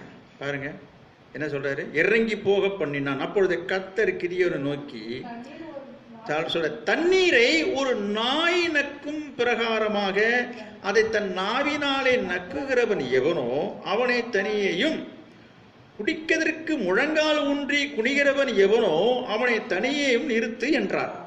கர்த்தர் சொல்றாரு, திபு திபு திபு 16,000 பேர் 10,000 பேர் 16,000 பேர் போயிட்டாங்க. கர்த்தர் சொல்றாரு, இப்போ நீ என்ன பண்ற, யாரெல்லாம் போன தண்ணியில் இறங்கினதுமே தண்ணியை போய் நாய் நக்கிறது போல் நக்கி யார் குடிக்கிறானோ அவனெல்லாம் கொஞ்சம் தனியாக்கு. யாரெல்லாம் முழங்கால் போட்டு குனிஞ்சி அந்த தண்ணியை குடிக்கிறானோ அவனை தனியாக்கு அப்படின்னு சொல்றாரு. தங்கள் கையால் அள்ளி தங்கள் வாய்க்கெடுத்து நக்கி கொண்டவர்களின் இலக்கம் 300 பேர். பாருங்க, தங்கள் கையால் அள்ளி தங்கள் வாய்க்கு எடுத்து நக்கி நக்கி குடித்தவங்க எத்தனை பேர்? 300 பேர். மற்ற ஜனங்கள் எல்லாம் தண்ணீர் குடிப்பதற்கு முழங்கால் ஊன்றி குனிந்தார்கள். அப்பொழுது கர்த்தர் கிதியோனை நோக்கி, நக்கி குடித்த அந்த 300 பேராலே நான் உங்களை ரட்சித்து மீதியானரை உன் கையில் ஒப்பு கொடுப்பேன். மற்ற ஜனங்கள் எல்லாரும் தங்கள் தங்கள் இடத்துக்கு போக கடவுள். அங்கே ஒரு டெஸ்ட் வைக்கிறாருங்க. பாருங்க, ஒரு தேசத்தை, ஒரு ஜனங்களை ரட்சிப்பதற்காக ஆண்டவர் ஒரு மனிதர்களை, ஒரு கூட்டத்தை தெரிந்து கொள்வதற்காக அவர் வைக்கிற ஒரு சோதனை பாருங்க, வித்தியாசமா இருக்கு, வேடிக்கையா இருக்கு, வினோதமா இருக்கிறது இந்த காரியங்கள். அவர் சொல்றாரு, நீ என்ன பண்ற, அந்த ஜனங்கள்லாம் வந்து வரட்டும் அப்படின்னாரு. வரும்போது ஒரு 16,000 பேர் வந்து நிற்கிறாங்க. சரி, இப்போ என்ன செய்யலாம், எல்லாரையும் தண்ணியில் இறங்க சொல்லு. இறங்கியாச்சு. ஆண்டவர் சொல்றாரு, இப்போ நீ என்ன பண்ற, யாரெல்லாம் போய் தண்ணியை நாக்கால நக்கி நக்கி கொடுக்குறாங்களோ அவங்கள கவுண்ட் பண்ணி கணக்கு எடுத்து அவங்களை தனியாக பிரிச்சுருன்றார். அப்படி டக்கு டக்கு டக்குன்னு அவனை எண்ணி என்ன பண்ணிட்டான், பிரிச்சுட்டான். இப்போ எண்ணி பார்த்தா 300 பேர் இருக்குது. அடுத்தது யாரெல்லாம் முழங்கால் போட்டு குனிஞ்சு தண்ணியை குடித்தாங்களோ அவங்கள தனியாக போக சொல்லு. அவங்கள தனியாக போக சொல்லிட்டான். இப்போ 16,000 பேரில் தேர்னது எவ்வளோங்க, 300 பேர். எவ்வளோ பேரை நீக்கிட்டாருங்க, 15,700 பேர் அவுட். சரி, நம்ம அந்த காரியத்துக்கு நான் வரல. இப்போ அதை பற்றி நமக்கு முக்கியம் இல்லை. என்ன சொல்ல வருகிறேன், ஆண்டவர் ஒரு காரியத்தை செய்வதற்கு முன்பதாக அவர் வைக்கிற அந்த சோதனை டெஸ்ட்டு வித்தியாசமாக இருக்கிறது நான் சொல்ல வரேன். ஒரு தெரிந்து கொள்ளுதல்ல அவருடைய அணுகுமுறை வித்தியாசமாக இருக்கிறது. என்ன வித்தியாசம் என்று சொன்னால், பாருங்க, மீதியானர் என்று சொல்லும் பொழுது அவங்க ஏராளமான மக்கள், ஏராளமான ஒரு கூட்டம். இந்த 300 பேர் போய் அவங்களை யுத்தம் பண்ணி ஜெயிக்க முடியுமா என்று கேட்டால் கஷ்டம்தான். ஆண்டவர் சொல்றார், இந்த பிறகு அந்த ஜெயிக்கிறது தோக்குறதுலாம் ஏன் வேலை, அதை பற்றி நீ பார்க்காத, எனக்கு வேண்டிய ஆட்கள் வேணும். ஆண்டவர் சூஸ் பண்ணுறதை பாருங்க. ஆண்டவர் ஒரு பெரிய கூட்டத்தை திரட்டலை, தகுதியான சரியான நபர்களை தேர்ந்தெடுக்க அவர் பார்க்குறார். அப்போ அங்கே என்ன பார்க்குறோம், யாரை அவர் தேர்ந்தெடுக்கிறார், அதையும் கொஞ்சம் யோசிச்சு பாருங்க. நாய் போல நாக்கால நக்கிற அந்த ஜனத்தை ஆண்டவர் தெரிஞ்சுக்கிட்டாராம். இப்போ நம்ம பார்வையில் பார்ப்போம். நம்ம பார்வைனா உங்கள் பார்வையில் நீங்கள் என்ன சொல்லுவீங்க? இப்போ நாமளும் அந்த என்ன சொல்லுவோம், சேச்சா இது என்ன, இது ஒரு மனுஷன் மாரி நடந்துக்கல, இவங்கெல்லாம் ஒரு நாய் மாரி நக்கிட்டு இருக்கிறாங்க, இவங்கள போய் ஆண்டு தெரிஞ்சுக்கிட்டாருன்றது நம்முடைய அறிவுக்கு அது எட்டாத ஒரு காரியமாக இருக்கிறது. நாமே அந்த காரியத்தை வெறுப்போம். இது சரியில்லையே, இது தானே ஒழுங்கு, இவங்களை தானே முழங்கால் போட்டு முழங்கால் நின்று குனிஞ்சி தண்ணி குடித்தவங்களை தானே ஆண்டு இடத்துல இருக்கணும், அவங்க எவ்வளோ தாழ்மையாக இருந்து, இப்படிலாம் நம்ம யோசிக்க தோன்றும் பாருங்களேன். ஆண்டவருடைய பார்வை வித்தியாசமாக இருக்கிறது. அதை தான் நான் சொல்கிறேன். ஆண்டுடைய எண்ணம் வித்தியாசமாக இருக்கிறது. எனவே நம்முடைய பார்வை நம்முடைய எண்ணம் எப்பொழுதுமே வித்தியாசம். அதனால தான் ஆண்டவர் இடத்துல சொல்றாரு, நான் வாசிக்கிறோம், உன் நினைவுகள் என் நினைவுகள் அல்ல, உங்கள் வழிகள் என் வழிகளும் அல்ல என்று சொல்றாரு. உண்மை அது. எனவே நம்ம நினைக்கிறது மாரி ஆண்டவர் நினைக்க மாட்டார். எனவே நம்ம நினைப்பே வேற. நம்ம எப்பொழுதுமே நினைக்கிறதெல்லாம் வித்தியாசமாக தான் இருக்கும். நான் பின்னால் சொல்கிறேன். எனவே ஆண்டுடைய நினைவுகளை நாம் அறிந்து கொள்ள முடியாது, புரிந்து கொள்ள முடியாது. அது நமக்கு வேடிக்கை வினோதமாக தோன்றும். சில நேரங்களில் அது நமக்கு அறியாமல் புரியாமல் அது நமக்கு ஒரு என்ன சொல்றது, சரியில்லாதது போல தோன்றும். இது சரியில்லையே. இப்போ பாருங்க, நாய் நக்கிறது போல நக்கிறாங்கன்னா அந்த 300 பேர் நினைக்கிட்டேன். காரணம் என்ன தெரியுமா? அதில் மறைந்திருக்கிற ஒரு ஆய்வுக்குரிய காரியம் என்னன்னு சொன்னால், ஆண்டவர் எண்ணத்தை பார்க்குறாருன்னா அவனுடைய மனதை இருதயத்தை பார்க்குறார். ஏன் இந்த 300 பேர் நாய் நக்கிற மாதிரி நக்கி குடித்தான்? அது தெரியுமா உங்களுக்கு? செயல் அருவருப்பாக இருக்கிறது, சொல்லுவதற்கு, படிப்பதற்கு, பார்ப்பதற்கு ஒரு அருவருப்பாக நமக்கு தோன்றுகிறது. அதை நான் ஒத்துக்கிறேன். ஆனால் அதில் பின்னால் மறைந்திருக்கிற காரியத்தை நம்ம சிந்திக்கணும். என்ன மறைஞ்சிருக்குது அப்படின்னு சொன்னால், இப்போ நம்ம கொஞ்சம் யோசிச்சு பாருங்க, என்ன காரணமாக இருந்தால் இவன் இப்படி லபுக்கு லபுக்கு லபுக்கு லபுக்குன்னு அந்த தண்ணியை குடிச்சிருப்பான்? உங்களால் சிந்திக்க முடிகிறதா? கரெக்ட். அவனுக்கு தீராத தாகம். தாகம்னா தாகம் சொல்ல முடியாத தாகம். நீங்க என்ன பாருங்க, ரொம்ப தாகத்தோடு இருக்கிறவங்கள தண்ணியை கண்டால், தண்ணி கொடுத்தா அவங்க குடிக்கிறத பாருங்களேன். நமக்கே பார்த்துட்டு பாவமாக இருக்கு, ஏங்க இன்னும் தண்ணி வேணுமோன்னு. ஏன்னா அப்படி குடிப்பாங்க அந்த தண்ணியை. தாகம் எடுத்து தாகத்தோடு குடிக்கிறதுன்றது வித்தியாசமானது. தாகம் இல்லாமலே தண்ணி குடிக்கிறவங்களும் உண்டு. அன்பு நிமித்தமாக, உபசரிப்பு நிமித்தமாக, மரியாதை நிமித்தமாக தண்ணி கொடுப்பாங்க. என்ன பண்ணுவோம்? எனக்கு கூட போகிற இடங்கள்லாம் தண்ணி கொடுப்பாங்க. நான் அப்படி வாங்கி அப்படி அழகாக அப்படி வச்சுருப்பேன். சிலருடைய திருப்திக்காக என்ன செய்யும், சும்மா ஒரு வாங்கி ஊற்று. ஏன்னா எனக்கு தாகம் இல்லை, அதென்ன உண்மை. இதே எனக்கு தாகம் இருந்ததுன்னா கொடுங்க இன்னும் ஒரு சொம்பு கொடுங்க. அதுபோல இந்த 300 பேருடைய நிலைமை என்னன்னு கேட்டீங்கன்னா, அவங்க தாகத்தோடு இருந்தார்கள். சரி, தாகம் ஏன் வந்தது, எதனால் வந்தது, எப்படி வந்தது என்று சொல்ல முடியுமா? எல்லாருக்கும் தாகம் வருதுங்க, நமக்கு தாகம் வருது. ஏன் தாகம் வருது? இது என்னங்க, இது தாகம் வருதான்? அப்படி கிடையாது. நம்முடைய சரீரத்தில் நீரினுடைய அளவு எப்பொழுதெல்லாம் குறையுதோ அப்போதெல்லாம் நமக்கு வறட்சி ஏற்பட்டு தாகம் ஏற்படும். இதுதான் இயல்பு, இயற்கை. எல்லாருக்கும், குழந்தையா இருந்தாலும் பெரியவங்களா இருந்தாலும் சரி. எப்பொழுதெல்லாம் நம்முடைய உடலில் இருக்கிற நீர் சத்துக்கள், நீர்கள்லாம் வெளியேறுவதோ உடனே தாகம். பாருங்க, கோடை காலத்தில் அதிகமாக நமக்கு தாகம் இருக்க காரணமே நமக்கு அதிகமாக வேர்வை சுரப்பதனால தான். இந்த வேர்வையின் மூலமாக என்ன செய்யுது, சரீர உடம்புல இருக்கிற நீரெல்லாம் வெளியில போயிடுது. நீர் வெளியில போன உடனே இந்த உடம்பு என்ன செய்யுது, சீக்கிரமா தண்ணி கேட்குது. அதனால தான் நமக்கு வறட்சி ஏற்பட்டு தாகம் ஏற்பட்டு தண்ணி அதிகமாக குடிக்கிறோம். மற்ற நாளில் அதிகமாக தண்ணி குடிக்க மாட்டோம் பாருங்க. சரிங்க, அடுத்த பாயிண்ட்டுக்கு வரேன். நாம் எதனால் நமக்கு வேர்வை ஏற்படுகிறது? வெயில் உஷ்ணத்தினால் மட்டுமல்ல. நம்ம அதை தான் நம்ம சொல்லுவோம். அது ஒரு பக்கம் இருக்கட்டும். பொதுவாக யாருக்கு அதிகமாக வேர்க்கும்? ஓடி ஆடி உழைக்கிறவர்களுக்கு, வேலை செய்கிறவர்களுக்கு, உடம்பை ஒரு இடத்துல வைத்திருக்காமல் கை காலெல்லாம் அசைவு ஏற்படுத்துகிறவர்களுக்கு வேர்வை ஏற்படும். அப்போ வேலை செய்கிறவர்கள், உழைக்கிறவர்களுக்கு என்ன ஏற்படும்? தாகம் ஏற்படும். இவருக்கு மிகுதியான தாகம் ஏற்படுத்துவதற்கான காரணம் என்ன என்று சொல்லி பார்த்தா, இவர்கள் மிகுதியாக பிரயாசப்பட்டவர்கள், உழைத்தவர்கள், உழைப்பாளிகள். அதான் உண்மை. அதனால தான் இவங்களை தண்ணிகிட்ட உள்ள இறங்குன்னு சொன்ன உடனே இவங்க உழுந்து வாரி அடிச்சு தண்ணியை குடிக்கிறாங்க. மற்றவங்கெல்லாம் சும்மா மேலுக்கா இருந்தவங்க, ஏதோ கொஞ்சம் தாகம் ஏற்பட்டது, யோசிச்சு பாருங்க, முழங்கால் போட்டு குனிஞ்சம்மா தண்ணியை குடிச்சிருக்க முடியும். அதிகமாக தண்ணி குடிக்கவும் முடியாது. அவங்களுக்கு தேவையில்லை, அதனால அவங்க அப்படி குடித்தாங்க. இவங்களுக்கு நிறைய குடிக்கணுன்ற தேவை இருந்தது. எனவே கர்த்தர் எதை பார்த்தார், எப்படி பார்க்கிறேன்னு சொன்னால், இது போல கடுமையாக உழைக்கிற, சுறுசுறுப்பு உள்ள மனிதர்கள் தான் இந்த யுத்தத்துக்கு தேவை என்பதனால ஆண்டவர் வச்ச டெஸ்ட் வித்தியாசமாக இருக்கு பாருங்க. ஒரு ஆளை தெரிஞ்சுக்கிறதுக்கு அவர் பண்ணுற டெஸ்ட் இருக்கு. அடாடா, இதுக்கு தண்ணியில் இறங்கி வச்சு அந்த தண்ணியை குடிக்க வச்சு அதில் யார் எப்படி இதெல்லாம் தெரிஞ்சவங்க செஞ்சாங்க. அவங்கவுங்க எதாச்சே செய்தது தான். ஆண்டவர் யாருக்கும் இன்ஸ்ட்ரக்ஷன் கொடுக்கல.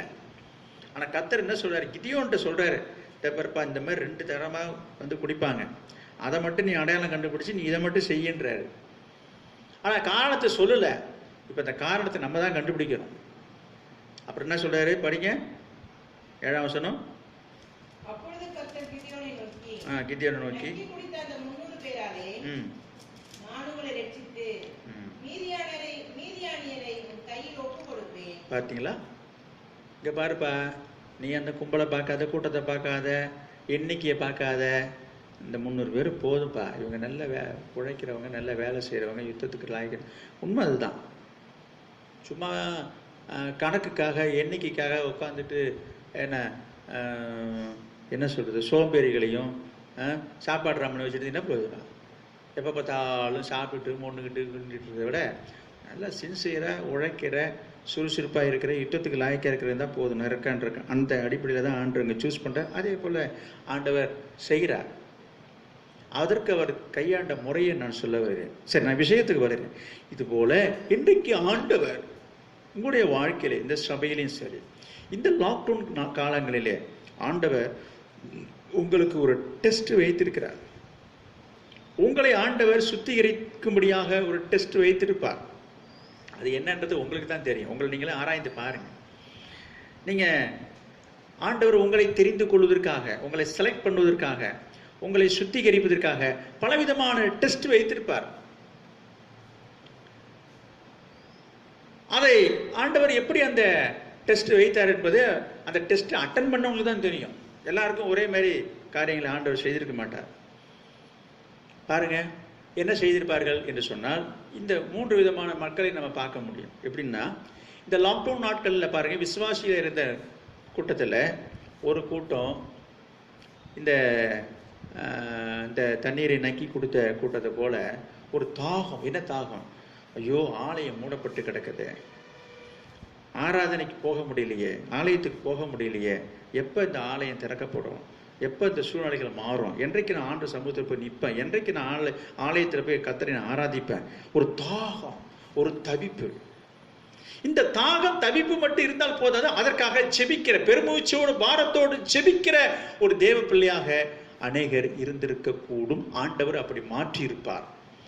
நான் கேள்விப்பட்ட விதத்திலே இந்த நாட்களிலே நிறைய பேர் ஜெபிக்காதவர்கள்லாம் ஜெபிக்கிறார்கள், ஜெபித்தார்கள் என்று நான் கேள்விப்பட்டேன். நம்முடைய சபை விசுவாசியும் சரி, வெளியிலையும் சரி, நிறைய பேர் இந்த நாட்களிலே ஜெபம் பண்ணாதவங்கெல்லாம் ஜெபம் பண்ண ஆரம்பிச்சிட்டாங்க. ஜெபிக்கிறவங்களாம் அதிக பாரத்தோடு ஜெபிக்க ஆரம்பிச்சாங்க. மணிக்கணக்காக அநேகர் ஜெபிக்க ஆரம்பித்து விட்டார்கள். தொலைபேசியிலே ஒன்றோடு ஒரு இணைந்து ஜெபித்தார்கள். இப்படி பல விதங்களிலே இந்த நாட்களிலே ஜெபித்ததை நான் பார்த்தேன், நான் கேட்டேன். அதற்காக ஆண்டவரை துதிக்கிறேன், கர்த்தரை மகிமைப்படுத்துகிறேன். கர்த்தருடைய ஆசீர்வதிப்பாராக. கவனிங்க. எனவே கர்த்தர் இந்த காரியத்தை பார்க்கிறார். இந்த லாக்டவுன் நாட்களிலே விசுவாசிகளுடைய வாழ்க்கையிலே ஒரு மறுரூபம், ஒரு மாற்றம். என்னது? இந்த ஆத்துமாக்களுக்காக, சபைக்காக, ஆலயத்துக்காக பரிதபிக்கிற, அதற்காக ஜெபிக்கிற ஒரு விசேஷித்த ஒரு அபிஷேகம், ஒரு ஆவியை ஆண்டவர் தந்திருக்கிறார். ஒரு மாறுதலை, ஒரு மாற்றத்தை ஏற்படுத்தியிருக்கிறார். அனைவருடைய வாழ்க்கையில ஒரு மாற்றத்தை ஆண்டவர் ஏற்படுத்தியிருக்கிறார். அது உண்மை. நிறைய பேர், ஒரு சிலர் பாருங்க, ஒரு சிலர் இந்த நாட்களிலே ஐயோ இப்படி ஆகிவிட்டது என்று சொல்லி கவலையோடு கலக்கத்தோடு இருக்கிற ஒரு கூட்டம். இன்னொரு விதமான கூட்டம் உண்டு. அப்பாடா, இனிமே இந்த அது ஆலயம் திறந்தா பார்த்துப்போம், என்னைக்கு இது திறக்கும், ஆராதனை நடக்கப்போ பார்த்துப்போம், ஃப்ரீயாக தான் இருக்கிறோம். இப்போ ஞாயிற்றுக்கிழமை அந்த வேலையை பார்க்கலாம், இந்த வேலையை பார்க்கலாம், அது டென்ஷன் இல்லை அப்படின்னு சொல்லி ரெஸ்ட் எடுக்கிறவங்க உண்டு. இந்த டெஸ்ட்டில் ரெஸ்ட் எடுக்கிற ஒரு கூட்டம் இருக்குதுங்க. நல்லா ரிலாக்ஸ் பண்ணிவிட்டு நல்லா காலை நீட்டி போட்டுட்டு, காலுக்கு ஒரு தலைவணி, தலைக்கு ஒரு தலைவணி வச்சுக்கிட்டு தூங்கி பொழுதை கழிக்கிற ஒரு கூட்டமும் இருக்கலாம். அதில் ஒரு கூட்டத்தை சொன்னேன். இந்த சூழ்நிலை நான் கேள்விப்பட்ட வகையில் எத்தனையோ விசுவாசிங்க, நம்மளோட சபை விசுவாசிங்க, படித்தவர்கள், படிக்காதவர்கள், அறியாத ஜனங்கள்லாம் ஆலயத்துக்கு வர முடியலன்னு சொல்லிட்டு கண்ணீரோடு வேதனைப்பட்டு அழுததை, சிலர் நேரில் அழுததை நான் பார்த்தேன். சிலர் ஃபோன் மூலமாக என்னிடத்தில் அழுதார்கள், விசாரித்தார்கள். எனக்கு இது பார்க்காதது பைத்தியம் பிடித்தது போல இருக்கு என்று சொன்னார்கள். உண்மை அது, உண்மைதான். அந்த உள்ளத்தில் வாஞ்சி ஆண்டவர் பார்க்குறார். எத்தனையோ ஜனங்கள் வந்து எனக்கு எப்போங்க வருவது, நான் நடந்தே வரட்டுமா, எனக்கு பார்க்காம இருக்குது ஒரு மாதிரி இருக்குங்க, எதையோ இழந்தது போல இருக்குங்க. எத்தனையோ பேர் நான் நினச்சேன் பரவாயில்ல, இவங்கெல்லாம் ஒன்றும் தெரியாத மாதிரி நினச்சிட்டு ஆனால் இவங்க உள்ளத்தில் இப்படிப்பட்ட ஒரு வேட்கை, இப்படிப்பட்ட ஒரு ஆவல், இப்படிலாம் ஒரு ஆசை இருக்குது என்று சொல்லி நான் ஆச்சரியப்பட்டேன். கர்த்தர் அதை பார்க்குறார். எனவே இப்படிப்பட்ட ஒரு வாஞ்சை உள்ள ஒரு கூட்டத்தையும் நான் பார்க்குறோம். ஒரு சிலரை பற்றி தகவலே இல்லை, எங்கே இருக்கிறாங்கன்னு தெரியல, ஏதானாலும் தெரியல, தொடர்பு கொள்ளவும் முடியல. தொடர்பு கொண்டா தொடர்பு இல்லைக்கு அப்பால் இருக்கிறான்னு தான் சொல்லுது. ஃபோன்லேயும் தொடர்பு கொள்ள முடியல, நேர்லையும் பார்க்க முடியல, எப்படி இருக்கிறார் என்று தெரியவும் இல்லை. அவர்கள் இந்த நாட்களை காலங்களை எப்படி அவர்கள் செலவு பண்ணுறார் என்றும் தெரியவில்லை. அது கர்த்தருக்கு தான் வெளிச்சம். ஒரு சிலர் தன்னுடைய சொந்த அலுவல்களை பார்த்து கொண்டிருக்கலாம், ஆண்டவருடைய காரியங்களை பற்றி கவலை இல்லாமல். ஒரு சிலர் அந்த 10 மணவாட்டிகள் மணவாளன் வருவதற்காக அந்த 10 கன்னிகள் என்ன செய்தாரதா பார்க்குறோம். 2 பிரிவாக நான் பார்க்குறோம். என்ன, மணவாளன் எப்போது வருவார் என்று சொல்லி வாசல் கதவு மூடி இருந்தால் கூட கையில் தீவிட்டியோடு எண்ணெயோடு காத்துக்கொண்டே இருந்தது ஒரு கூட்டம். ஆனால் வந்தால் பார்த்துக்கலாம், ஏன் வரும்போது சொல்ல மாட்டாங்களா, வரும்போது பார்த்துக்கலாம் என்று சொல்லி தூங்கினது ஒரு கூட்டம். ஆண்டவர் ஓமையை சொல்லுவதை நான் பார்க்குறோம் தானே. அதே போல் சபை திறந்தா பார்த்துக்கலாங்க, இப்போ எப்படி நாள் இருந்துப்போம். இதில் ஒரு மாறுதலை மாற்றத்தை விரும்பாமல், மாறவும் ஒப்பு கொடுக்காமல், அவர் தன்னை ஆராய்ந்து பார்க்காமல் இருக்கிற ஒரு கூட்டமும் உண்டு. அது பார்த்துக்கலாம், ஆலயம் திறந்து ஆராதனை வரும்போது பார்த்துக்கலாம் என்ற இந்த நாட்களை இப்படி ஆகிட்டதே, இப்படி நடந்து கொண்டிருக்கிறதே, இது எங்கே போய் முடியுமோ என்று சொல்லி சிந்தித்து தங்களை ஒப்பு கொடுக்கிற ஒரு கூட்டமும் உண்டு. எது எப்படியோ ஆண்டவர் இந்த நாட்களிலே ஒரு காரியத்தை கட்டாயம் செய்திருப்பார் என்று நான் விசுவாசிக்கிறேன். என்னது? ஒரு மாறுதலை, ஒரு மாற்றத்தை, ஒரு சீர்திருத்தத்தை, ஒரு சுத்திகரிப்பை, ஒரு பரிசுத்தமாகுதலை ஆண்டவர் எல்லா சபைகளையும் உண்டாக்கியிருப்பார், நம்முடைய சபைகளையும் உண்டாக்கியிருப்பார். ஒருவேளை இது நம்முடைய கண்களுக்கு தெரியாமல், நீங்க நினைக்கலாம் என்னங்க கண்டீங்க, என்னதாங்க பார்த்தீங்க, நம்முடைய கண்களுக்கு இன்றைக்கு இது தெரியாமல் இருக்கலாம். கால நேரம் வரும்போது அந்த மாறுதலை மாற்றத்தை நாம் பார்ப்போம். இன்றைக்கு காற்றில் சுத்தம் ஒரு மாறுதல் இருக்கதா சொல்றாங்க, யார் போய் பார்த்தா? நம்புறோம் தானே? யோசிச்சு பாருங்க. ஓசோன் மண்டலத்தில் ஒரு மாற்றம் ஏற்பட்டதாக அறிவியல் ஆராய்ச்சியாளர் சொல்றாங்க, அதை நம்புறோம் தானே? அதுபோல யாரோ கண்டுபிடிச்சதை நம்ம நம்புறோம். அதே போல நம்ம கண்ணுக்கு தெரியாத ஒரு காரியம் நம்முடைய ஆலயத்தில் சபையில் நடந்திருக்கு என்பதை நாம் விசுவாசிப்போம். நான் விசுவாசிக்கிறேன், நீங்களும் விசுவாசிங்க. கர்த்தர் அப்படி செய்வார். ஆனால் அநேகர் சொல்ற காரியம் என்ன, நம்ம எப்படி நடந்தாலும், என்ன செய்தாலும், எப்படி இருந்தாலும் குறை சொல்ற ஒரு கூட்டம் இருந்துகிட்டு தான் இருக்குது. சபை சரியில்லை, சபையில் இருக்க விசுவாசி சரியில்லை, என்ன ஆத்மா சரியில்லை என்று ஒருவரை ஒருவர் சொல்லுகிற ஒரு கூட்டம் இருக்கத்தான் செய்கிறார்கள். நீங்கள் நினைக்கலாம், இல்லைங்க நீங்கள் என்னமோ அப்படிலாம் சொல்கிறீங்க, ஆண்டவர் சுத்திகரிச்சாரு சொல்கிறீங்க, மாறிட்டாங்கன்னு சொல்கிறீங்க, மாற்றத்தை ஏற்படுத்திருக்கிறான்னு சொல்கிறீங்க, ஒன்றும் மாற்றத்தை காணுமே, ஒன்றும் மாறுதல் தெரியலையே, மாறின மாதிரி இல்லையே, அப்படியே தானே இருக்குது என்று ஒரு வேளை நீங்கள் சொல்லலாம். நீங்கள் சொல்கிறதுல ஒரு உண்மையும் கூட இருக்கலாம். ஆனால் நான் என்ன சொல்ல வருகிறேன், நம்முடைய கண்ணோட்டம், நம்முடைய பார்வையில் ஒரு மாற்றம் வேண்டும்.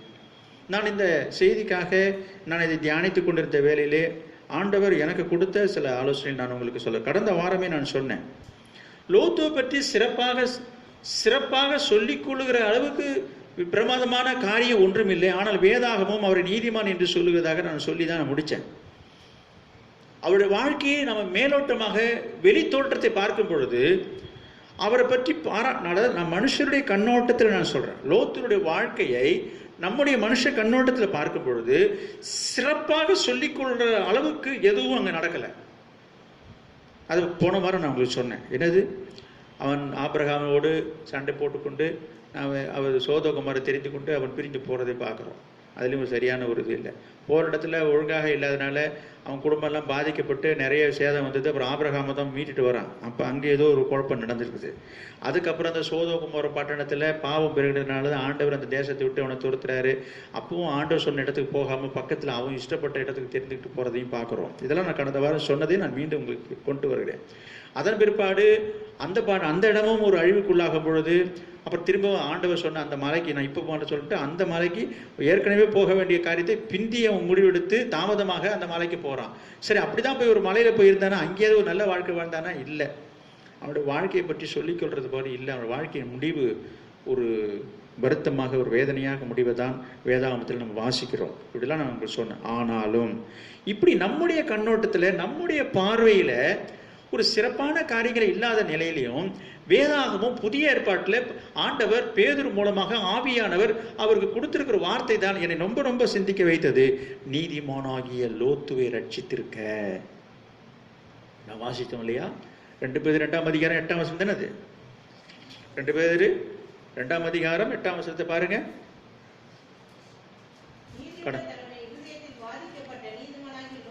தன்னுடைய இருதயத்திலே வாதிக்கப்பட்ட நீதிமானாகிய லோத்துன்னு சொல்லப்பட்டிருக்கிறது. லோத்துவை ரட்சித்திருக்க. அப்ப லோத்துவை ஆண்டவர் ரட்சிப்பதற்கான காரணம், அவன் தன் இருதயத்திலே அந்த ஆத்துமாக்களை குறித்து, அந்த பட்டணத்தில் உள்ள ஜனங்களை குறித்து அவன் உள்ளத்தில் ஒரு வாதிக்கப்பட்டவனாக இருந்தான். ஐயோ அப்படி இருக்கிறான்னு சொல்லி அதன் நிமித்தமாக ஆண்டவர் அவனை நீதிமான் என்று சொல்வதாக போன வாரம் நான் உங்களுக்கு சொன்னேன். பாருங்க, அவன் வாழ்க்கை எப்படி இருந்தாலும், வெளிப்படையான ஒரு வாழ்க்கை எப்படி இருந்தாலும், அவரிடத்தில் காணப்பட்ட ஒரு நல்ல கிரிய நிமித்தமாக வேதாகமும் ஆவியானவரும் ஆண்டவரும் அவனை ஒரு நீதிமான் என்று சொல்லுகிறதை பார்க்கிறோம். இதை தான் நான் உங்களுடைய சிந்தனைக்கு கொண்டு வருகிறேன். கொஞ்சம் யோசிச்சு பாருங்க. அப்போ நீங்கள் இப்படி யோசிக்க கூடாது. அப்படின்னா எப்படி வேணாலும் இருக்கலாம், என்ன வேணாலும் செய்யலாம், எப்படி வேணாலும் வாழலாம், அப்போ அவங்க நீதிமான் ஆயிடுவாங்களான்னா அப்படி அல்ல. அப்படி அல்ல. எப்படி வேண்டுமானாலும் வாழலாம், இருக்கலாம் என்று ஆண்டவர் அனுமதிக்கவும் இல்லை, அனுமதி கொடுக்கவும் இல்லை. என்ன நான் ஒரு காரியத்தை திரும்பவும் நான் சொல்ல வருகிறேன்னு சொன்னா, கவனிங்க, எந்த ஒரு மனிதனும் ஆண்டவர் சொல்றாரு பூமியில ஒருத்தருமே நல்லவங்க இல்லைன்னு சொல்லிட்டாரு. இதுக்கு என்ன இருக்கு சொல்ல முடியும்? தேவன் ஒருவரை தவிர யாருமே நல்லவங்க இல்லை. நம்ம எப்ப பார்த்தாலும் ஒவ்வொருத்தையும் ஒரு குறையை கண்டுபிடிச்சிட்டு அது சரியில்லை இது சரியில்லைன்றோம். ஆமா, யாரு சரின்னு சொன்னது? எல்லார்ட்டையுமே ஒரு குறை என்ன, பல குறை இருக்குது. எனவே குறை சொல்ற ஒரு மனிதன்கிட்ட ஒரு குறை இருக்கத்தான் செய்கிறது. ஆனா என்ன சொல்றாங்க, என்னட்ட குறை இருக்கிறது உண்மைதான், அப்ப இது சரியில்லை தானே, இது குறைதானே என்றுதான் நம்ம வாதாடுகிறோம். அதனாலதான் ஆண்டவர் சொல்றாரு, யாரையுமே நம்ம குறை சொல்ல வேண்டாம். எனவே அவர்கள் செய்வது சரி என்பதனால அப்படி சொல்லல ஆண்டவர். இந்த குறையெல்லாவற்றையும் நிறைவாக்குகிறதும் அந்த குறைகளை நீக்கி அவங்களை சரிப்படுத்துகிறது ஏன் மேலன்ற. எனவே இது நம்மளை சரிப்படுத்தவும் சீர்படுத்தவும் பரிசுத்தப்படுத்துவதற்காக தான் ஆண்டவர் இருக்கிறார். இது அவருடைய வேலை. அதை விட்டுட்டு அவங்க சரியில்லை, இவங்க சரியில்லை, இது சரியில்லை, நீ தான் சரியில்லை, யாருமே சரி கிடையாது. எனவே நம்ம சரிப்படுத்துவதற்காக தான் ஆண்டவர் சபையில வைத்திருக்கிறார். சில பேர் சொல்லுவாங்க இந்த சபை சரியில்லைன்னாங்க. சபை என்ன கட்டடமா சரியில்லை, சபையில் உள்ள ஆட்களை பற்றி சொல்லுவாங்க, அவங்க அப்படி இருக்காங்க இவங்க இருப்பாங்க. அதெல்லாம் சரிதான். சரி செய்யப்பட்ட சரியா இருக்கிறவர்கள் உள்ளவர்கள் அல்ல சபை. சபை என்பது சரி செய்யப்படக்கூடிய ஆட்களை ஆண்டவர் கொண்டு வந்து அவளை சரிப்படுத்துகிற வேலையை ஆவியானவர் செய்கிறது தான் சபை. எல்லாம் சரியா இருக்கிற ஒரு சபையை எங்கும் பார்க்க முடியாது, அது சபையும் அல்ல. அப்படி ஒரு சபை இருக்க முடியாது. ஆண்டவர் ஒரு மனிதனை ரட்சித்து சபையில கொண்டு வந்து அவனை பரலோகத்துக்கென்று ஆயத்தப்படுத்துகிறார், தயார்படுத்துகிறார்.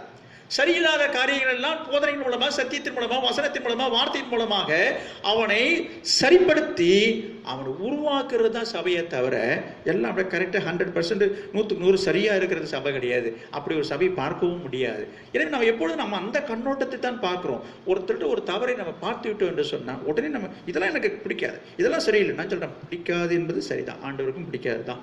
சரியில்லைன்றது சரிதான், ஆண்டவருக்கும் இது சரியில்லை தான் சொல்றாரு. அப்ப என்ன செய்யணுன்றாரு? என்ன செய்ய வரீங்க? இப்படி நம்ம ஒவ்வொன்றையும் நம்ம பார்ப்போம் என்று சொன்னா யாருமே இருக்க முடியாது. ஆண்டவர் இடத்துல சொல்றாரு, மற்றவரை குற்றவாளியாக இருக்கிறவனே நீ யாரா இருந்தாலும் சரி போக்கு சொல்ல உனக்கு இடம் இல்லை, நீ சரியா இருக்கியான்னு கேட்கிறார். நம்ம எந்த குற்றத்தை எந்த தவறை மற்றவர்கள் மீது சுமத்தி குற்றம் அல்லது குற்றவாளி என்று தீர்க்கிறோமோ, ஒருவேளை அந்த குற்றத்தை நீங்கள் செய்யாமல் இருந்திருக்கலாம்.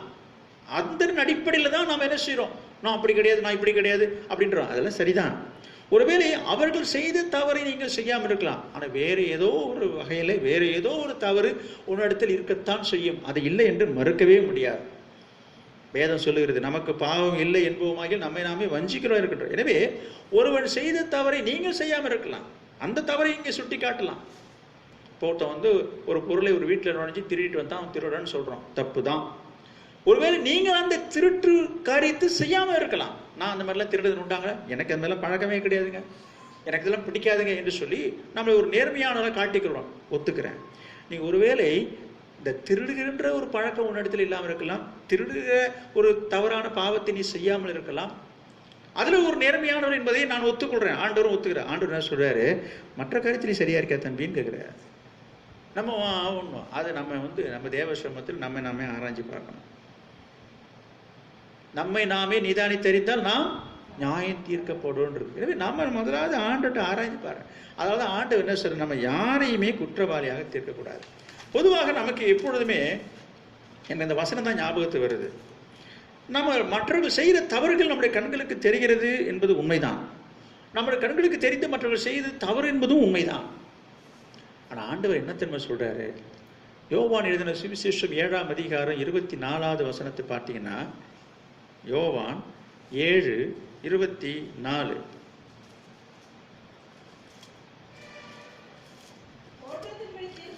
தோற்றத்தின்படி தீர்ப்பு செய்யாதீங்க, நீதியின்படி தீர்ப்பு செய்யுங்க. நம்ம எப்படி ஒரு மனிதனை தீர்ப்பு செய்யணும், தீர்ப்பு செய்யக்கூடாது என்று பார்க்கிறோம். தோற்றத்தின்படி தீர்ப்பு செய்யாமல் நீதியின்படி தீர்ப்பு செய்யுங்கள் என்று சொல்றார். அப்படின்னா என்ன, நம்ம கண்ணால பார்க்கிறோம், நம்ம கண்ணுக்கு தெரிஞ்சு நம்ம கண்ணுக்கு பார்வைக்கு தெரிஞ்ச ஒரு காரியத்தை வச்சு ஒரு ஆளை எடை போடக்கூடாது. இப்போ நான் திரும்பவும் லோத்துக்கிட்ட தான் வரேன். நம்முடைய பார்வையில சொல்றேன், நம்முடைய மனதில் நம்முடைய எண்ணத்தின் அடிப்படையில் பார்க்கும்போது லோத்து நான் என்ன சொன்னேன், அவ்வளோ ஒன்றும் ஆபிரகாமோட ஒப்பிட்டு பார்க்கும்போது கம்பேர் பண்ணும்போது அப்படி ஒன்றும் ஒரு நல்ல மனுஷன் சொல்ல முடியுமா? லோத்துவை விட ஆபிரகாம் தான் நல்லவன் நம்ம சொல்லுவோம். ஏனென்றால் அவனுடைய கிரியைகள் சுவாபங்கள் நான் வேதாத்தில் பார்க்குறோம், வேதாகமத்தில் சொல்லப்பட்டிருக்குது. லோத்து பற்றி சிறப்பான காரியங்கள் எதுவுமே சொல்கிற மாதிரி இல்லை நான் சொன்னேன்.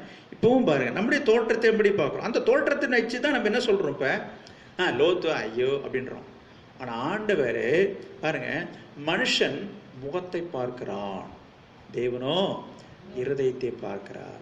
அப்ப நாம என்ன செய்யணும், ஒரு மனுஷனுடைய தோற்றத்தையும் அல்லது வெளிப்படையாக அவன் செய்யற ஒரு காரியத்தை வச்சுதான் ஒரு மனுஷன் நல்லவனா கெட்டவனா என்ற முடிவுக்கு நம்ம வருகிறோம். அவனுடைய இருதயத்தை நம்ம பார்க்கறது இல்லை. அவனுடைய உள்ளான மனுஷன்ல இருதயத்தில் மறைஞ்சிருக்கிற காரியத்தை கண்டறியக்கூடிய அளவுக்கு நமக்கு அறிவியல் என்பதுதான் உண்மை. எனவே ஆண்டவர் என்ன சொல்றார், நம்ம தெளிவாக வேதம் சொல்லுகிறது. இப்போதை வாசித்தோம், இயேசு சொல்றார், தோற்றத்தின்படி இல்லையே, நான் பார்த்தனே, என் கண்ணால பார்த்தனே, நேர பார்த்தேன், என்னங்க சொல்றீங்கன்னா, ஐயோ நீ பார்த்தது உண்மை, அவன் செஞ்சது உண்மை, அது தப்புன்றது உண்மை, ஆனா அதை வச்சு நீ முடிவு பண்ணாதப்பான்றாரு. அப்புறம் எதை வச்சு முடிவு பண்றது பாருங்க. லோத்துவை தோற்றத்தின்படி பார்க்கும்போது என்னது, அவன் ஒரு கீழ்ப்படியாதவன், ஆசைப்பிடிச்சவன். எதுக்கு? ஆமா, ஆசைப்படிச்சுதான் என்ன பண்ணா, சோதோம் குமார பட்டணத்தை அவன் எதை எப்படி தேர்ந்தெடுத்தான், பசுமையா இருந்தது, வளமா இருந்தது, செழிப்பா இருந்தது, அங்க போனா அப்படி இருக்கலான்னு ஒரு ஆசை. ஆனா ஆபிரகாமுக்கு அந்த ஆசை இல்லாதனால விட்டு கொடுத்தான். அதெல்லாம் நம்ம பார்க்குறோம். அதெல்லாம் பார்க்கும்போது ஒரு நல்ல குணசாலியா தெரியல யாரு, லோத்து. அதுக்கப்புறம் ஆண்டவர் சொல்றாரு, தப்பா நீ தப்பிப்பதற்கு இந்த மலைக்கு ஓடி போடுற, அதெல்லாம் என்னால் முடியாதா, அவ்வளோ தூரம் என்னால் முடியாது, எனக்கு காலை வலிக்கும், எனக்கு உடம்பு வலிக்கும், இந்த பக்கத்தில் இருக்க கீழ்ப்படியாமை. ஆண்டவர் சொன்னாரேன்னு சொல்லி கீழ்ப்படியணும். பாருங்க, ஆபிரகாம் எங்க, லோத்து எங்க? ஆபிரகாம்கிட்ட ஆண்டவர் சொல்றாரு, உன்னுடைய மகனை எனக்கு பலியிடுன்றாரு. மறுபேச்சு பேசல, அவன் காலம் கடத்தல, நாள் கடத்தல, உடனே அடுத்த நாளே மகனை அவன் விறகு கட்டோட பலி செலுத்தி கொண்டு போறதை பார்க்கிறோம். அவன் எங்க, இவன் எங்க? ஒன்றும் இல்லை, நீ தப்பிக்கிறதுக்கு இந்த மலைக்கு போன்ற நான் போக முடியாதுன்றான். நிறைய விஷயத்துக்கு கொஞ்சம் ஆராய்ச்சி பாருங்க நீங்க. அப்ப இதெல்லாம் எதுக்கு சொல்றேன், நம்முடைய தோற்றத்தில் பார்க்கும்போது இந்த லோத்துடைய காரியங்கள் ஒரு சிறப்பாக இல்லை என்றதுக்கு நான் திரும்ப திரும்ப கொண்டு வராங்க மனசுக்கு. ஆனா ஆண்டவர் சொல்றாரு, இந்த மாதிரி காரியத்தை வச்சு அவனுக்கு இச்சிப்பா எடை போட்டுடாதப்பான்றாரு. அதை தான் நான் சொல்ல வரேன். ஆமா, அப்படியா, ஆமா. அதுக்கப்புறம் வாழ்க்கை முடிவும் பார்க்குறோம், என்னங்க இது அப்படின்றோம். இந்தப்பா இதெல்லாம் வச்சு நீ அவனை எடை போடாத, நான் அவன் மனசை பார்க்குறேன். என்னத்தை பார்த்தாரு அவரு, லோத்துனுடைய இருதயம் பாதிக்கப்பட்டது. எதனால? இந்த சோதோம் குமாரன் பட்டணத்தின் ஜனத்துக்காக தன் இருதயத்திலே பாதிக்கப்பட்டவனாக பேதுரு எழுதுகிறார். இது நமக்கு தெரியுமா? யாருக்கு தெரியும்? யாருக்குமே தெரியாது. உங்களுக்கும் தெரியாது, எனக்கும் தெரியாது. ஆதியாகமத்திலும் இல்லைங்க. அப்படிதான் சொல்லணும்.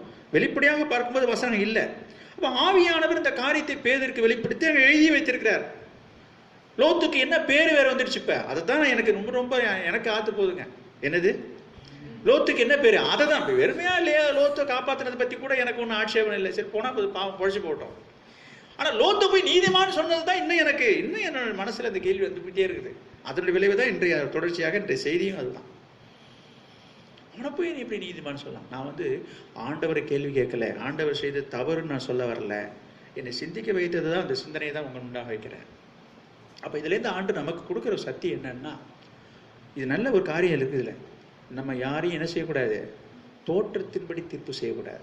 நிறைய பேர் நிறைய காரியங்களில் தப்பு செய்திருப்பாங்க, செய்தது உண்மையாக இருக்கும். அதை வச்சு நம்ம அவங்களை ஒதுக்கிடுறோம், புறக்கணிச்சிடுறோம், வெறுக்கிறோம், அவங்கள ஒரு மாதிரி பார்க்குறோம். இதெல்லாம் இன்றைக்கி நடக்கிறது தான். என்ன சொல்கிறோம், ஐயா அவர் குடிக்காரர், ஐயா அவர் மோசமானவர், அவர் ஒரு ஏமாத்துவார். நான் சொல்லி இதெல்லாம் உண்மை.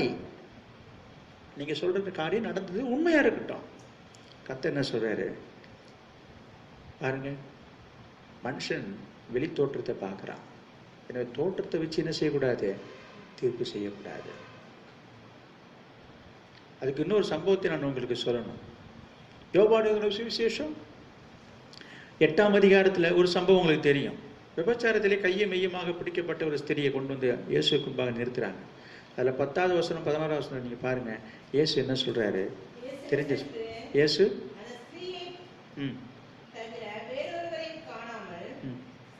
ஸ்திரியே எங்கே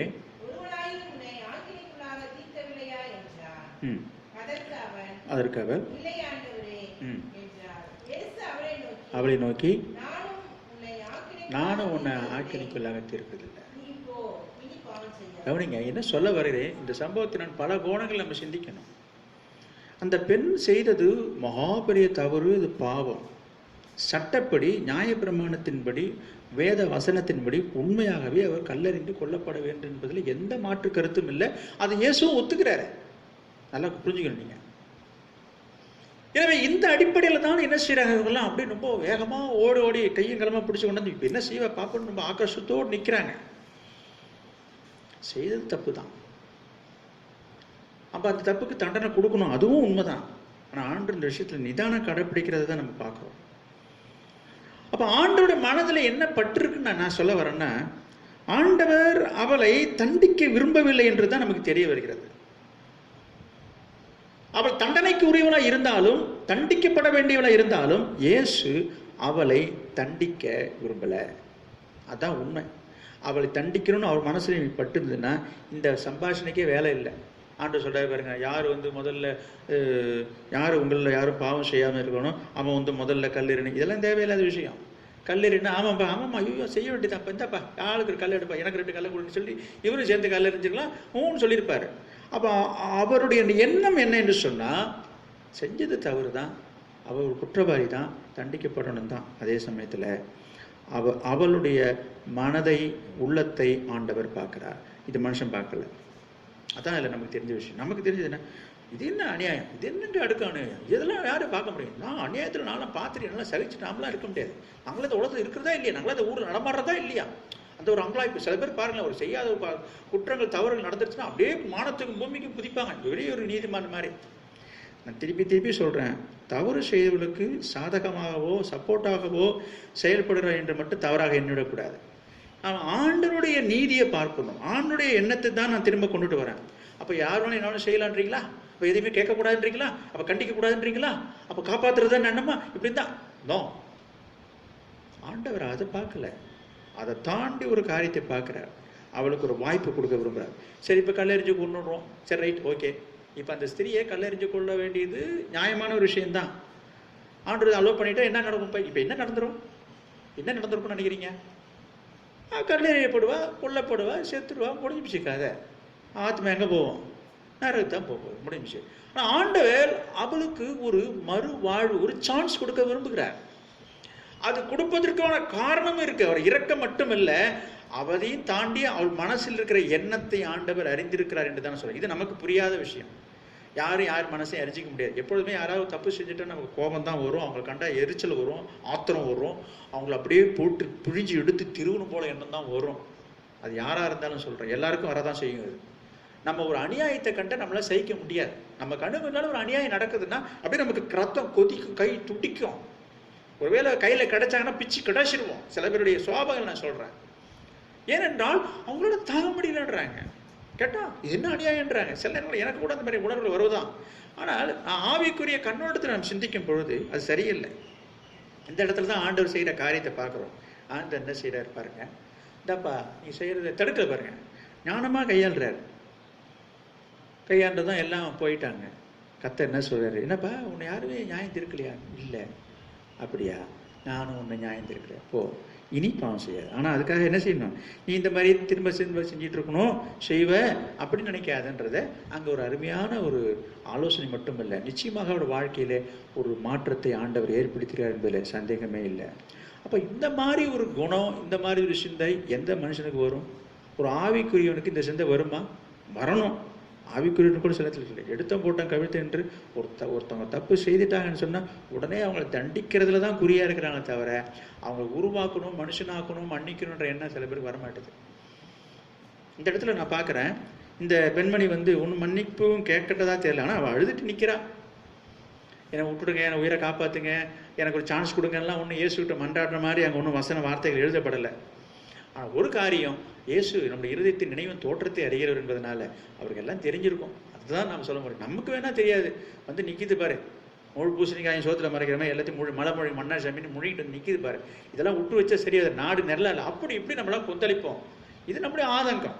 அநியாயத்தை கண்டு, அக்கிரமத்தை பார்த்து, பாவத்தை கண்டு நம்ம உள்ள கொதிக்கிற ஒரு இயல்பான இயற்கையான மனுஷனுடைய சுவாபங்கள் இது. ஆனால் ஆவிக்குரிய கண்ணோட்டத்தில் நான் சொல்ல வருகிறேன், அப்படி நம்ம பார்க்கக்கூடாது. நான் திரும்பவும் நான் லோத்துக்கு வரேன். அப்போ லோத்துவை நம்முடைய கண்ணோட்டத்தில் பார்க்கும்போது அவனை நீதிமானா சொல்வதற்கு இல்லை, ஆனால் ஆண்டவர் அவனை நீதிமானா பார்க்குறாரு. எனவே இந்த நாட்களிலே நம்முடைய வாழ்க்கையிலையும் சரி, நம்மை நாமே ஆராய்ந்து பார்க்கணும். 1 கொரிந்தியர் 4ஆம் அதிகாரம் 3, 4 வசனங்களை பாருங்க. 1 கொரிந்தியர் 4ஆம் அதிகாரம் 3, 4, 5.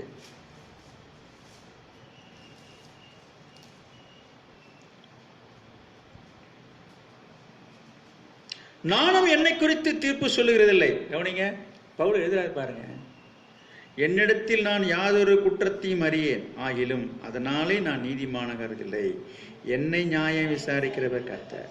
பார்த்தீங்களா? ஏன்னா நான் என்ன சொல்ல வர்றேன்னா, யாரா இருந்தாலும் சொல்றேன், நம்ம யாரையும் நியாயம் தீர்க்கக்கூடாது. இவங்க ஒரு குற்றவாளி, இவன் ஒரு பாவி, அப்படி நம்ம தீர்ப்பு செய்யறோம் பாருங்க, அதை தான் சொல்ல வரேன். அவங்க செய்தது தவறு தான். ஆனால் ஒருத்தவங்க தவறு செய்ததை வைத்து ஒருத்தவங்களை ஒரு குற்றவாளி என்று நாம தீர்ப்பு செய்யக்கூடாது. அப்ப என்னன்னு சொல்றது, நீதிமானம் சொல்ல சொல்றீங்களா? நீ எதுவுமே சொல்லாம இருக்கிறது நல்லது. உன்னால முடிஞ்சா மனசு இருந்தா ஆண்டவர் பெருந்தன்மையோட லோத்து என்னன்னு சொல்லி எழுதியிருக்காருங்க. இதெல்லாம் ஒரு பெருந்தன்மையை தான் காட்டுது. அப்ப காரணம் என்ன, பெருந்தன்மை மட்டுமல்ல, அவன் அதையும் தாண்டி அவன் மனதில் இருந்த ஒரு உணர்வின் அடிப்படையில் தான் அவனுக்கு ஒரு அடமொழியாக நீதிமான் என்று கொடுத்து ஆவியானவர் எழுதியிருக்கிறார். எனக்கு ரொம்ப ரொம்ப திரும்ப திரும்ப திரும்ப நான் அன்னைக்கும் சொன்னேன், மோசேவே நீதிமான்னு சொல்ல, யோபுவே நீதிமான்னு சொல்ல, எவ்வளோ பேர் நல்ல மனுஷன் இருந்திருக்கிறாங்க. ஆனால் நீதிமானாகிய மோசே அப்படின்னு ஒன்றும் பைபிளில் காணுமே. ஆனால் அவன் நீதிமான் இல்லைன்னு நான் சொல்லலை, அவன் நீதிமானாக வாழ்ந்தவன் தான். தானியேல் நீதிமான் இல்லையா? யோசிச்சு பாருங்க. என்ன சொல்ல வருகிறேன், நான் நீதிமான் இல்லை என்று சொல்லலை, ஆனால் அவனுக்கு அது பேர் டிகிரி, இதுனா ஒரு அவார்டு தானே இது. பாருங்களேன், இப்போ நமக்கு வாழ்க்கையில் இன்னைக்கு நிறைய படித்து நிறைய பேர் பட்டம் பெறாங்கன்னா என்ன அர்த்தம்? அது அவங்களுக்கு கொடுக்குற ஒரு ரிவார்டு. டாக்டர் பட்டம்ன்றாங்க. அதுபோல இந்த நீதிமான் என்கிற ஒரு கௌரவ பட்டத்தை லோத்துக்கு கொடுத்துருக்காரு போது நம்ம சிந்திக்க வேண்டியதாக இருக்குன்னு சொல்கிறேன். ஆனால் மற்றவர்களுக்கு கிடைக்காதது உனக்கு கிடைச்சிருக்குன்றதையும் நான் பார்க்குறேன். நான் இவனுக்கு மட்டும் நான் சொல்லலை, இன்னும் சிலருக்கு ஆண்டவர் கொடுத்துருக்கிறாரு. நான் இதெல்லாம் யோசித்து பார்க்கும்போது, அப்போ நீதிமான் என்பதை எதன் அடிப்படையிலே ஆண்டவர் நீதிமான் என்று தீர்க்கிறார், அதை தான் நான் சொல்ல வரேன். அவர் நீதியின்படியோ தோற்றத்தின்படி அல்ல, அதையும் தாண்டி ஏதோ ஒன்றை வைத்து தான் அவர் நீதிமான் பார்க்கிறார். எனவே அந்த சிந்தை நமக்கு வேண்டும் என்பது தான் நான் உங்களுக்கு சொல்ல வரேன். இப்படிப்பட்ட ஒரு சுத்திகரிப்பு, இப்படிப்பட்ட ஒரு சிந்தனை இந்த நாட்களில் நம்ம இருக்க வேண்டும். அப்படி இருக்கும் பொழுது தான் நாம் அது போல ஒரு நீதிமானாக மாற வேண்டும். அப்போ நீதிமானுக்கு என்ன அழகு? நான் கடந்த வாரம் சொன்னேன், இதயத்தில் வாதிக்கப்பட்ட நீதிமானாகிய லோத்துவை ரட்சித்திருக்கிற நம்மையும் ரட்சிப்பான்னு சொன்னேன். அப்போ நாம் ரட்சிக்கப்படணும், இந்த கொள்ளை நோயிலிருந்து உலகத்தின் அழிவிலிருந்து நாம் காப்பாற்றப்படணும், நம்முடைய குடும்பம் நாம் காப்பாற்றப்பட வேண்டும் என்று சொன்னால் லோத்துவை போல நாம் ஒரு நீதிமானாக மாறணும், நீதிமானாக வாழணும், நீதிமானாக இருக்கணும் என்று நான் சொல்லி நான் முடித்தேன். அப்போ நீதிமானாக வாழ்வது, நீதிமானாக மாறுவதுன்னா என்ன என்று சொன்னால் பாருங்க, நம்ம இடத்துல குறைகள் குற்றங்கள் இருந்தாலும் நம்ம நாமே நீதிமான் ஆக்குகிறதா? சொல்லுங்களேன். அப்புறம் பவுல் எழுதுறாரு பாருங்க, அதனாலே நான் நீதிமான ஆகிறது இல்லை என்றார். பார்த்தீங்களா? 5வது வசனம், ஆனதால் கர்த்தர் வருமளவும் நீங்கள் காலத்துக்கு முன்னே யாதொன்றை குறித்தும் தீர்ப்பு சொல்லாதீங்க. பாருங்க, எனவே ஆண்டவர் யாரை என்னென்னு சொல்லி தீர்ப்பு சொல்லணும், அது அவர் சொல்லட்டும். நம்ம வாயால் அவசரப்பட்டு யாரையும் நம்ம என்ன செய்யக்கூடாது, குற்றவாளி என்றோ பாவி என்றோ துன்மார்க்கன் என்றோ நம்ம தீர்ப்பு சொல்லக்கூடாது.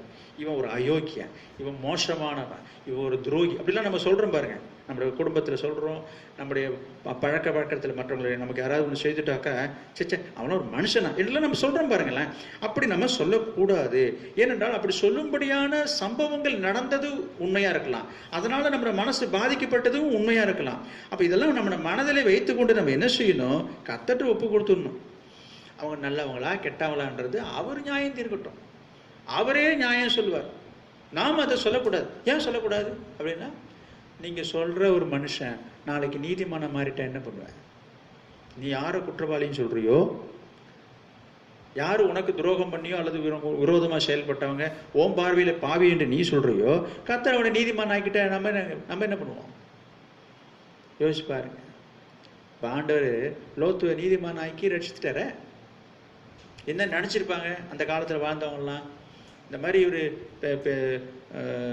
நல்ல பேச்சை கேட்காம கீழ்ப்படியாமல் ஆபிரகாமை பகைச்சிக்கிட்டு ஆபிரகாமை விரோதிச்சுக்கிட்டு இனிமேல் தான் தோண்டித்தனமாக ஓடனா அதையும் அவனுக்கு கஷ்டப்படுறான் அப்படின்னு சொல்லி 4 பேர் ஒரு விதமாக கேலியாக பேசியிருப்பாங்க. அடுத்தடுக்காக அவனுக்கு நான் வாழ்க்கையில் நிறைய பிரச்சனை வந்தது தான். அவனோட மனைவி பிள்ளைகள்லாம் எல்லாம் வந்து கடத்திட்டு போயிட்டாங்க. அதுக்கப்புறம் ஆபிரகாம் போய் துரத்திட்டு போய் சண்டை போட்டு மீட்டு கொண்டாரு, இதெல்லாம் அப்பெல்லாம் சொல்லியிருப்பாங்க. இதெல்லாம் உனக்கு தேவையா, உனக்கு இப்படிலாம் போனி என்று ஒரு விதமாக ஜனங்கள் பேசியிருப்பார்கள், நினைத்திருப்பார்கள். ஆபிரகாம் கூட இருந்தாலும் கூட பேசியிருப்பார்கள். ஆனால் ஆபிரகாம் எதையும் சொல்லலையே தவிர இப்படிலாம் நினைச்சிருப்பாங்க தான். யோசித்து பாருங்க. இப்படிப்பட்டவருடைய பார்வையில ஆண்டவர் என்ன பண்ணிட்டாரு, அதுதான் சொல்ல வரேன். இந்த ஜனங்களுக்கு மத்தியிலே ஆண்டவர் லோத்துவை ரட்சித்தார், லோத்துவை காப்பாற்றுகிறார், லோத்தின் குடும்பத்தை மீட்கிறார். வந்துச்சா வரட்டியா, அவனுக்கு வரணுயா, அவனுக்கு நல்லா வேணும். இப்படி தான் நம்மளுடைய மனசு நினைக்கும். மனுஷனுடைய மனசு எப்பொழுதுமே யாரால் நம்ம பாதிக்கப்பட்டிருக்கிறோமோ, சில பேர் நமக்கு ஒரு பாதிப்பை நமக்கு ஏற்படுத்தியிருந்தாங்கன்னா அவங்களுக்கு ஏதாவது ஒரு கஷ்டம் வராதா, நஷ்டம் வராதா, அவங்க கஷ்டப்படணும்னு மனசு உள் வாயால் சொல்லாட்டி கூட சில மனசு எண்ணும், அவங்களுக்கு ஏதாவது வரணும், நடக்கணும், வரட்டும், எனக்கு இப்படிலாம் பண்ணல, அதான் கடவுளாக பார்த்து. அவங்க ஏதாவது ஒரு கஷ்டம் வந்துச்சுன்னா மனசில் நினைப்பார்கள், சொல்லுவார்கள். அப்போ லோத்துவை பற்றி என்ன பேசியிருப்பார்கள்? இந்த மாதிரிலாம் கெட்டு போனா பாரு. அதனால தான் இப்போ போய் அந்த பட்டணத்தில் போய் நிற்கிறான், எப்போ ஆண்டவர் அழிக்க போகிறார், அவ்வளோதான் வாழ்க்கை என்று ஒருவேளை பேசியிருக்கலாம். அதையும் தாண்டி ஆண்டவர் காப்பாற்றி கொண்டு வரார். அதுக்கப்புறமும் நல்லா இல்லை. அப்போ சொல்லியிருப்பாங்க, என்ன சொல்லியிருப்பாங்க, பத்தியா வந்து நல்லா இல்லை பாரு, அவன் அங்கேயும் நல்லா இல்லை பாரியா, அவன் எப்படி நல்லா இருக்க முடியும் என்று ஒருவேளை மற்றவர்கள் பேசி கொண்டு இருந்திருப்பார்கள் உலகத்தார்கள். ஒவ்வொன்றும் நான் சொல்லிகிட்டே வரேன். ஆனால் கடைசியாக நம்ம பார்க்குறோம் ஆண்டவர் என்ன சொல்லி அவனை கொண்டு வர்றாரு, நீதிமான். தப்பறப்பா உங்கள் பார்வையில் உங்களுக்கு தெரிஞ்ச விதத்தில் நீங்கள் நன்மை பேசுகிறீங்க, என்னை பொறுத்தவரைக்கும் அவன் நீதிமான்ட்டார். அப்போ நம்ம சொன்னது நம்ம என்னாச்சு? அதனால தான் சொல்கிறார் ஆண்டவரே, தோற்றத்தின்படி தீர்ப்பு செய்யாத, மனசில் பட்டதை வச்சு சொல்லாத, நடந்ததை வச்சு பார்த்ததை வச்சு இதையும் சொல்லாத. நடந்தது உண்மையாக இருந்தாலும் தேவன் என்ன செய்வார், ஒரு மாறுதலை மாற்றத்தை வாழ்க்கையிலே ஏற்படுத்தி ஒரு மனுஷனை மாற்றக்கூடியவர். அந்த ஸ்திரியை மாற்றினாரா இல்லையா?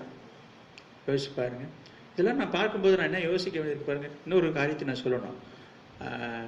ஆதியாகமம் 6ஆம் அதிகாரத்தில் 9 வாசிக்கிறோம். நோவாவை பற்றி நான் படிக்கிறோம். நோவா தன் காலத்திலே உத்தமனும் நீதிமானுமாக இருந்தான்னு எழுதியிருக்குது. நோவா யாரு? நோவாவை பற்றி பைபிளில் ஆண்டு என்ன சொல்றாரு, அவனுக்கு ஒரு நீதிமான்னு சொல்றாரு. நல்லா யோசிச்சு பாருங்க. அப்போ நீதிமானுக்கு அழகு என்ன? நீதிமானாக நடக்கணும், வாழணும். ஆனால் அவனோட வாழ்க்கையிலேருந்து நான் இப்படி சொல்வதனால அவன் நீதிமான் இல்லை என்று நான் சொல்லலை, நீதிமான் சொல்றது தப்புன்னு நான் சொல்ல வரல, அல்லது நீதிமானோட வாழ்க்கையில் இருக்கிற குறைகளை சுட்டி காட்டி நான் பழிச்சு பேசவும் வரலை. ஆனால் ஒரு காரியத்தை நம்ம சிந்திக்கணும். 9ஆம் அதிகாரத்துக்கு பாருங்க. ஆதியாகமம் 9ஆம் அதிகாரம் 21. நான் ஏற்கனவே சொன்னதுதான். 21, 22 வாசிக்கிறோம். அங்கே நோவா திராட்சை ரசம் குடித்து வெறி கொண்டு வஸ்திரம் விலகி படுத்திருந்தான்னு எழுதியிருக்குது. நீதிமான் இப்படி செய்யலாமா? ஏங்க, நீதிமான் சொல்லி படித்தோம் 6ஆம் அதிகாரத்தில். ஆண்டவர் சொல்கிறாரு, ஒரு நீதிமான் இப்படிலாம் இருக்கலாமா? ஒரு டிசிப்ளினாக டீசெண்டாக நடந்துக்க தெரியலையே, ஒரு இன்டிசெண்டாக நடந்துக்கிட்டானே. நான் சொல்கிறேன், நான் மனுஷிகமாக பேசுகிறேன். நம்மளாம் என்ன சொல்லுவோம், என்ன இது இப்படிலாம் பண்ணிட்டாரு, ஒரு இது ட்ரெஸ்ஸு கூட வேலை இருக்கிறதுலாம் கூட தெரியாமல் வந்து படுத்திருக்காரு, என்ன இவெல்லாம் மனுஷன், இவெல்லாம் ஒரு நீதிமானா? மனுஷனை வந்து அப்படிதான் கேட்பான். நம்ம இப்படி தானே கேட்குறோம். சில நேரத்தில் யாரையாவது பார்த்துல, ஏன்னா நீங்களாம் ஒரு விசுவாசியா, நீலாம் எதுக்கு கோயிலுக்கு போற, நீலாம் எதுக்கு சபைக்கு போற, நீ ஏன் எதுக்கு பைபிள் படிக்கிற? ஒரு தப்பு நடந்துட்டா, தவறா பேசிட்டா, மனுஷன்ட்டு வர வார்த்தை என்ன பாருங்க. நீங்க வேணா பாருங்க, உலகத்தை முதல்ல கேட்குற கேள்வி, நீலாம் எதுக்கு சர்ச்சுக்கு போற? சில விசுவாசியே கேட்பாங்க, நீலாம் எதுக்கு ஜெபம் பண்ற? இப்போ திரும்ப நாங்கள் அதே தான் இங்கே கொண்டு வரேன். இவெல்லாம் ஒரு நீதிமானா? யாரை கேட்குறாங்க? நோவை தான் சொல்கிறேன். என்ன சொல்ல வருகிறேன், அங்கே ஒரு பார்க்குறோம், அவன் ஒரு நீதிமான் எழுதப்பட்டிருக்குது.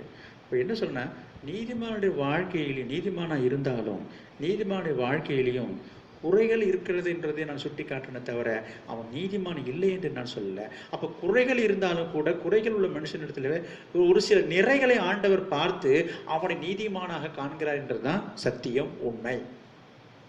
புரியுங்களா? நீதிமான் அப்படி பர்ஃபெக்டாக 100க்கு 100 கரெக்டாக இருப்பார் அப்படின்னு நம்ம எதிர்பார்க்குறோம். நம்ம எதிர்பார்க்கறது தப்பு கிடையாது, ஆண்டவர் அதுதான் எதிர்பார்க்குறார், இல்லைன்னு நான் சொல்ல. ஆனால் ஆண்டுடைய கணக்கு வித்தியாசமாக இருக்குது. இதாப்பா அவன் குறைகள்லாம் எனக்கு தெரியும், அவன் நான் அப்படி நான் கரெக்ட் பண்ணிக்கிறேன். தாவீதுகிட்ட இல்லாததா? இப்போ யோசிச்சு பாருங்க, தாவீது செய்த காரியம் என்ன? எல்லாருக்கும் தெரியும், தாவீது பாவம் செய்தான் என்று சங்கீதமே பாடிவிட்டான். ரொம்ப யோசிக்க வேண்டிய விஷயமா இருக்குது. ஆனால் ஆண்டவர் என்ன சொல்றாரு, என் இருதயத்துக்கு, அவனை போய் என் இருதயத்துக்கு ஏற்றவன் எப்படிங்க சொல்லு? நீங்க ஏற்றுப்பீங்களா? நம்முடைய கணக்கு, நம்ம மனுஷிக்கு கண்ணோட்டத்தில் என்னமா சொல்றோம், தாவீதா ஐய இவன் அவன் இப்படிலாம் பண்ணவாச்சே, அவன் சரியில்லையே என்று. இது மனுஷிக கண்ணோட்டம். மனுஷிக கண்ணோட்டத்தில் ஒரு நியாயமும் கூட தான், ஆனால் தெய்வீக கண்ணோட்டம் வித்தியாசமாக இருக்கிறது. எனவே ஆண்டவரும் அதை அனுமதிக்கல, அவன் செய்தது சரி என்று சொல்லலை. இப்படிதான் நம்முடைய கண்ணோட்டம் அதோடு நின்று விடுகிறது. காலத்துக்கு அவன் செய்த தவறையே சொல்லிட்டு இருப்பாங்க. இப்போ என்ன பண்ணுவோம், தாவீதா ஐயோ அவன் பாவம் செஞ்சான் நினைச்சான், காலத்துக்கு அதை சொல்லிட்டு இருப்பாங்க. இதான் மனுஷன். ஆண்டவர் அதை அன்னைக்கே தூக்கி என்ன பண்ணுறாரு, கடலின் ஆழத்தில் போட்டேன்னு முடிச்சிட்டாரு. இவன் காலம் பூரா அவன் சாவர வரைக்கும் சொல்லிட்டு இருப்பாங்க, தாவீதா ஐயோ அவன் உசியாவை மனைவி வச்சுட்டு இருந்தான், அவன் அடுத்த மனைவி கொண்டாந்தான். இந்த மாதிரி காலம் பூரா நான் ரொம்ப யோசிக்க வேண்டியதாகிடுச்சுங்க. என்ன யோசிச்சேன்னா, இன்னொரு காரியத்தை, இது ஆண்டவரை நான் நியாயம் விசாரிக்கும், அதாவது ஆண்டவர் செய்ததை நான் வந்து குறை சொல்லவும் முடியாது. இப்படி தான் நான் பேசுவது வித்தியாசமாக தான் இருக்கும். ஆனால் ஆண்டவர் ஏன் இதை அனுமதிச்சார்? ஆண்டவர் அதை தண்டிக்கிறாரு, தவறுன்னு சுட்டி காட்டுறாரு. அவன் வந்து நாத்தான் மூலமாக வந்து அதை சுட்டி காட்டுறாரு. அவன் வந்து பாவம் என்று சுட்டி காட்டும் போது அவன் ஒத்துக்கொள்கிறான், எல்லாம் செய்கிறான். ஆனாலும் அவன் என்ன செய்கிறான், அவன் கொண்டு வந்த அந்த பெண்ணை அவன் தன் மனைவியாக வச்சுக்கிறான். அதோடு இல்லை, அதில் ஒரு குழந்தை பிறகுது. அதோடு இல்லை, அந்த குழந்தை தான் ராஜாவாவது. அதோடு இல்லை, கவனிங்க, அதோடு இல்லை, ஆண்டவர் அனுமதிக்கிறார். இது கொஞ்சம் வித்தியாசமாக தான் தெரிகிறது. நான் வந்து ஆண்டருடைய திட்டத்தில் போய் குறுக்கிட்டு பேசுறதுக்கு எனக்கு தகுதி கிடையாது. அப்போ ஆண்டவர் செய்த தவறுன்ற மாதிரிலாம் ஆயிடுது. என்ன சொல்ல வரேன், நான் மனுஷிக கண்ணோட்டத்தில் நான் பேசுகிறேன். மாம்ச கண்ணோட்டத்தில் பார்க்கும்போது நம்ம என்ன செய்வோம், இல்லை செஞ்சிருக்கக்கூடாது ஆண்டவரே, என்னதான் இருந்தாலும் ஆண்டு இதில் அனுமதிச்சிடக்கூடாது. அப்போவே விட்டுட்டு வந்து இருக்கிறத இருடான்னு சொல்லியிருக்கல நம்ம. ஏன் அதெல்லாம் செய்யலை, ஏன் இதெல்லாம் அனுமதிச்சாரு? இப்போ ஆண்டவருக்கு தெரியாதா? அப்போ அது ஆண்டவர் சரின்னு சொல்லி அனுமதிச்சாரு சொல்கிறப்போ, நான் அதை சரின்னு சொல்லி அனுமதிச்சாருன்னு நான் பார்க்கல, நான் நினைக்கல. சரியோ தவறோ அவருக்கு தெரியுது. இதை தாண்டி நம்ம என்னங்க போய் விசாரிக்க முடியும்? இதுதான் என்னுடைய கருத்துக்கள். நம்முடைய கண்ணோட்டத்தில் அது தவறு தான். யாரு? தாவீது செய்தது தவறு தான், பாவம் தான். ஆண்டவரும் சொல்றாரு, நாமளும் சொல்றோம். ஆனால் நம்முடைய கண்ணோட்டம் எதோடு இருக்குன்னா அந்த தவறுன்றதோடு இருக்குங்க. அதை தாண்டி போகவே இல்லை. ஆண்டவர் அதை அப்படியே முடிச்சுவிட்டு அடுத்த காலத்துக்கு போயிட்டாரு. இந்த மனுஷன் இருக்கான் பாருங்க, சாவர வரைக்கும் விட மாட்டான். அதை இந்த கட்டையில் உசுறுற வரைக்கும் சொல்லிட்டே உட்காந்துருப்பான். என்னது, அவன் எவ்வளவு பேர் பெற்றவனாக புகழ் பெற்றவன் தான் போயிட்டு வந்து அவர் போறாரு. அடா அவங்க கதை உனக்கு தெரியாது, உனக்கு யாருங்க தாவீதை பற்றி தெரியாது உனக்கு?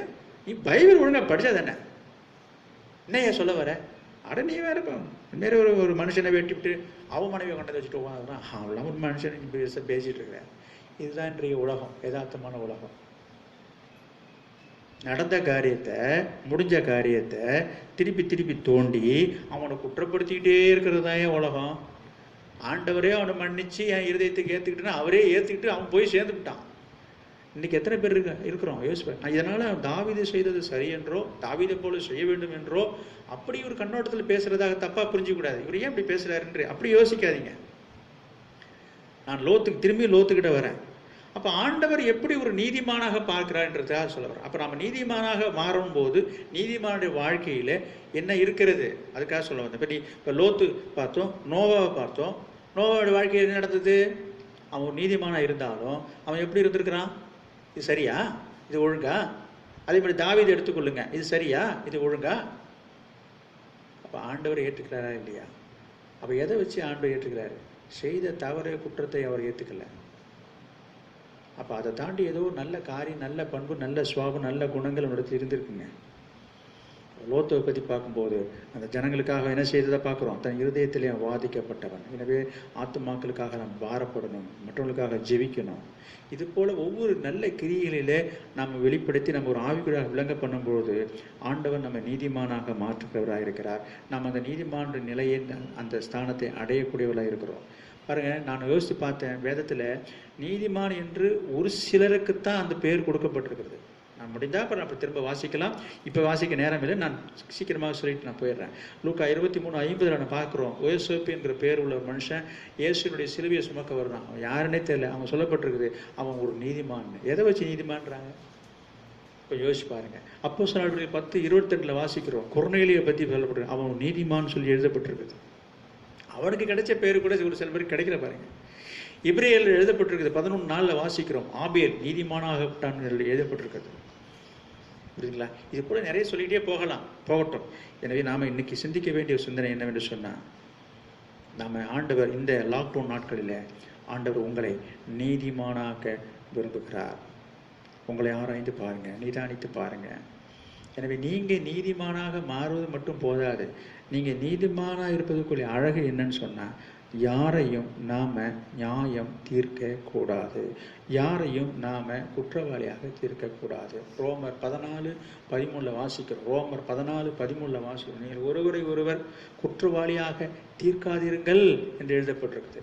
நம்ம யாரையும் நம்ம எல்லாத்தையும் குற்றம் இருக்குதான், நம்ம யாரையும் குற்றவாளியாக தீர்க்கக்கூடாது.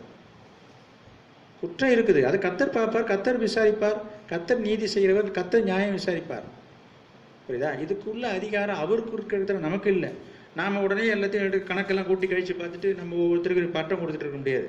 நீ நீதிமானு, நீ அநீதிமானு, நீ ஒரு பாவி, நீ ஒரு துரோகி, நீ ஒரு துன்மார்க்கன், இந்த மாதிரி பட்டம் கொடுக்கறதுக்கு நமக்கு தகுதி கிடையாது. அவன் யாராக இருந்தாலும், எப்பேற்பட்டவராக இருந்தாலும், அது நியாயம் தீர்க்கிறவர் கர்த்தராக தான் இருக்கணும் தவிர நம்ம யாரையும் தீர்க்கக்கூடாது. இன்னொன்று சொல்கிறேன், நம்ம தீர்ப்பு உண்மையாக இருக்கலாம், சரியாக இருக்கலாம், கரெக்டாக இருக்கலாம். ஆண்டவர் தீர்ப்பும் உங்கள் தீர்ப்பும் ஒன்றா கூட இருக்கலாம். ஆனால் சொல்கிறேன், தோற்றத்தின்படி தீர்ப்பு செய்யாதீர்கள் சொல். காலத்துக்கு முன்பே, அதை சொல்ல வந்தேன், காலத்துக்கு முன்பே தீர்ப்பு செய்யக்கூடாது. அப்படின்னா என்ன? அதுக்குன்னு ஒரு காலம் நேரம் வரும். ஆண்டவர் யார் யார் என்ன செய்தாங்க, எப்படிப்பட்டவங்கன்றதை அவர் தீர்ப்பு செய்யறதுக்கு முந்தையே நம்ம தீர்ப்பு செய்யக்கூடாது. அதை தான் அவர் சொல்ல வந்தேன் நான். புரியுதுங்களா? இப்போ ஒரு சம்பவம் நடந்தது. ஒரு பெண்ணை பெட்ரோல் ஊற்றி ஒரு 15 வயசு பெண்ணை திருக்கோயில் பக்கத்தில் உயிரோடு கொளுத்திட்டாங்கன்ற சம்பவம் உலகத்தையே உலுக்கிடுச்சு. புரியுதுங்களா? இப்போ எல்லாருடைய எண்ணமும் என்ன? அவனை ஒரு மனுஷன், அவனை என்ன பண்ணணும், அவனை தூக்கில் போடுங்க, அவனெல்லாம் இருக்கக்கூடாது, அவனை சாகாட்டிங்க, இப்படி பலர் நிறைய பேசினாங்க. நான் சொல்கிறேன், என்னுடைய கருத்து அதுதான். இதெல்லாம் நம்ம மனசில் ஒரு ஆதங்கம் தான். இப்போ அவனை தூக்கில் போடுறதா இல்லை ஆயுளில் போடுறதான்றது நம்ம கையிலே இருக்குது. இது யாருங்க செய்யணும்? யார்கிட்ட இருக்குது அதிகாரம்? இது நியாயப்படி அவனை கூப்பிட்டு கூண்டில் ஏற்றி விசாரித்து நம்ம என்ன சொல்லி, என்ன இது நடந்தது தான் உண்மை தெரிஞ்சு போச்சு, இதுக்கு ஒரு விசாரணை அப்படியும். சட்டம்னா சட்டம் தான். இதை தான் ஆண்டவரும் சொல்கிறார். சட்டப்படி அவனை கூப்பிட்டு விசாரித்து நியாயப்படி என்ன செய்யணும், இப்போ அவன் தண்டிக்கப்பட்டு அந்த ஜட்ஜி என்ன பண்ணணும், அவனுக்கு இவருக்கு இந்த மாதிரி ஒரு கொடூரமான ஒரு கொடிய ஒரு காரியம் செய்தவனுக்கு தூக்கு தண்டனை விதிக்கிறேன் என்று அவங்க வாயால் தீர்ப்பு சொல்லி வரணுமே தவிர, என்ன வரவும் போகிறோம் புறம்போக்கு வழிபோக்கெல்லாம் இருந்துட்டு அவனுக்கு தூக்கு தண்டனை கொடுங்க, அவனுக்கு தூக்கு தண்டனை, இதெல்லாம் சொல்கிறதுக்கு நீ யார் நான் யார்? என் மனசு ஆதங்கத்தை வெளிப்படுத்திக்கலாம். புரியுதுங்களா? எனவே காலத்துக்கு முன்பே தீர்ப்பு நம்ம சொல்கிறது மாதிரி இதுதாங்க வரும். இதெல்லாம் நம்ம சொல்லக்கூடாது, சும்மா வேணால் பேசிக்கலாம். தீர்ப்பு யார் சொல்லணும்? நீதிபதி சொல்லணும். நீதி உள்ள நியாயாதிபதியாக கர்த்தர் சொல்லணும். ஒரு மனுஷன் செய்த செயலை வச்சு நம்ம ஒரு தீர்ப்பு செய்கிறோம் பார்த்தீங்களா? நீலாம் பரலோகம் போக மாட்டேன், நீலாம் உருப்பட மாட்டேன், நீலாம் தேர மாட்டேன், நீலாம் வளர மாட்டேன், நீலாம் அப்படி நம்ம சொல்கிறோம் பாருங்க. அப்படி சொல்லக்கூடாது. இது நம்ம கையில் கிடையாது. நீ சொல்கிறபடி ஒருவேளை நடந்தாலும் கூட நம்ம சொல்லக்கூடாது. என்னங்க அப்படியே நடக்கத்தானே போகுது, நடக்கட்டையா, நம்ம சொல்கிறதுக்கு அதிகாரம் இல்லைன்றது தான் பாயிண்ட். இப்போ நான் சொல்கிறதே நடக்கும், நீ சொல்லாமல் இரு, அவர் சொல்லட்டும், அது நடக்கட்டும். சரி, நம்ம சொல்கிறதுனால என்ன? நீ சொல்கிறதுனால நீ நீதிமான் என்கிற அந்தஸ்தை இழந்து போகிற. இந்த மாதிரி நம்ம அவசரப்பட்டு அவசர கொடுக்கையாக ஒவ்வொருத்தரையும் நம்ம ஜட்ஜ் பண்ணுறது, ஒவ்வொருத்தரையும் நம்ம தீர்ப்பு செய்யும் போது நாம் அந்த நீதிமான் என்கிற ஸ்தானத்தை விட்டு இறங்கி கீழே போயிட்டு இருக்கிறோம். எனவே இது நீதிமானுக்கு அழகல்ல. எனவே நம்முடைய நோக்கம் என்னவா இருக்கணும்? நாம் லோத்தை போல நீதிமானாக்கப்படுகிற அனுபவத்துக்குள்ளே வரணும், ஒரு நீதிமானாக வாழணும், ஆத்துமாக்களுக்காக ஒரு அநியாயம் நடக்குதுன்னு சொன்னால் அதுக்காக என்ன செய்யணும்? பெருமூச்சோட பாரத்தோட நம்ம ஜெபிக்கணும், பரிதாபப்படணும், பாரப்படணும். லோத்து என்ன செய்தான்? சாபம் விட்டுட்டா உட்காந்தான். பார்க்குறோம் அந்த பட்டணத்தில் வாசலில் உட்காந்து, ஐயோ இப்படி நடக்குதே, இப்படி அநியாயம் நடக்குதுன்னு உள்ளத்தில் வாதிக்கப்பட்டான் என்று எழுதியிருக்கிறது. கர்த்தர் அதை தான் பார்க்குறாரு. அதே போல தான் உன்னை சுற்றிலும் அநியாயம் அக்கிரமம் நடக்குதுன்னா உள்ளத்தில் பாரத்தோடு அதுக்காக ஜெபம் பண்ணு. கர்த்தர் அதை தான் பார்க்குறாரு. அதை விட்டுட்டு வாசாக்க விட்டுட்டு உட்காந்துருக்காரு. மண்ணை வாரி விடுறது, கல்லை வாரி விடுறது, எல்லாத்தையும் போய் சொல்கிறது, ஊர் உலகத்தெல்லாம் போய் சொல்கிறது நடந்தது. உனக்கு தெரியுமா அங்கே ஒரு விஷயம்? நான் ஒரு கண்ணால் பார்த்து நடந்த சம்பவம். இப்படிலாம் நடந்தது, இப்படிலாம் நடந்துகிட்டு இருக்குது. நான் எனக்கு நேராக பார்த்தேன். இதெல்லாம் சரியா? எல்லாம் இவெல்லாம் சபையில் ஏற்றலாமா? அப்படியா? இதெல்லாம் நம்மளுடைய வேலையே கிடையாது. இதெல்லாம் நமக்கு ஆள் உழவ வச்சிருக்காரு. நம்ம என்ன செய்யணும்? ஒரு அநியாயம் நடக்குதுன்னா, ஆண்டவரே சபையில் இப்படிப்பட்ட காரியம் நடக்குது, எல்லாம் கேள்விப்படுறேன், என் மனசு தாங்கலை ஆண்டவரே அப்படி சொல்லி நம்ம பாரத்தோட செபிக்கணும். அதான் நீதிமான். இது ஊரெல்லாம் போய் தூத்திக்கிட்டு, இது கும்பல் கூப்பிட்டுட்டு 4 பேர்கிட்ட சொல்லிக்கிட்டு பேசிக்கிட்டு, இதனால நம்ம நல்லவனாக ஆகிட முடியாது, நீதிமான் ஆகிட முடியாது. அதனால் நமக்கு எந்த பயனும் கிடையாது. நான் நடந்தது தான் சொல்கிறேன், பார்த்தது தான் சொல்கிறேன், உள்ளது தான் சொல்கிறோம்னாங்க சில பேர். உள்ளதாக இருக்கட்டும், நடந்ததாக இருக்கட்டும், காலத்துக்கு முன்பே நம்ம தீர்ப்பு செய்யக்கூடாது, கத்தட்ட ஒப்பு கொடுப்போம். இந்த நாட்களிலே ஆண்டவர் நமக்கு ஒரு நல்ல ஒரு சுத்திகரிப்பை உங்கள் மனதில் ஏற்படுத்தியிருப்பார் என்று நான் நினைக்கிறேன். இந்த சிந்தையோடு நம்மை கடந்து செல்வோம். நம்ம நீதிமானாக்கப்படுகிற அனுபவத்தூரில் நம்ம கடந்து போவோம். கர்த்தர் நம்மை நடத்துவாராக, ஆசீர்வதிப்பாராக. நாம் ஜெபம் பண்ணுவோம். Price the lord. ஸ்தோத்திரம் ஆண்டவரே. Praise the lord Jesus. இயேசுவே ஸ்தோத்திரம். உம்மில் நான் வளர்ந்திடவே உம் அனுக்கிரகம் தர வேண்டுமே. அனுதினமும் உம்மில் நான் வளர்ந்திடவே உம் அனுக்கிரகம் தர வேண்டுமே. என்னால் ஒன்றும் கூடாதையா, உம்மால் கூடும். என்னால் ஒன்றும் கூடாதையா, எல்லாம் உம்மால் கூடும். அனுதினமும் உம்மில் நான் வளர்ந்திடவே உம் அனுக்கிரகம் தரவே. என் ஞானம் கல்வி செல்வங்கள் யாவும் ஒன்றுமில்லை குப்பை என்றுகிறேன். என் ஞானம் கல்வி செல்வங்கள் யாவும் ஒன்றுமில்லை குப்பை என்றுகிறேன். என் நீதி நியாயங்கள் அழுக்கான கந்தை என்றே உணர்ந்தேன் என் இயேசுவே. என் நீதி நியாயங்கள் அழுக்கான கந்தை என்றே வரந்தேன் என் இயேசுவே.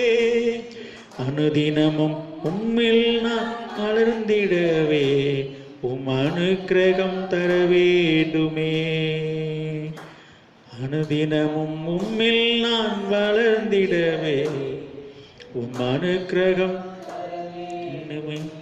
அழைத்தவரே உம்மில் பிழைத்திடவே அவனியில் உமக்காய் உழைத்திடவே அர்ப்பணிக்கின்றேன் என்னையும் இன்றே ஏற்றுக்கொள்ளும் என் இயேசுவே.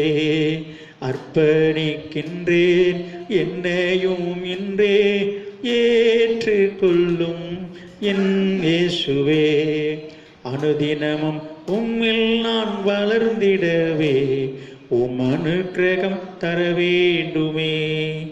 என்னால் ஒன்றும் கூடாதையா, எல்லாம் உம்மால் கூடும். என்னால் ஒன்றும் கூடாதையா, எல்லாம் உம்மால் கூடும். அனுதினமும் உம்மில் நான் வளர்ந்திடவே உம் அனுக்கிரகம் தர வேண்டுமே.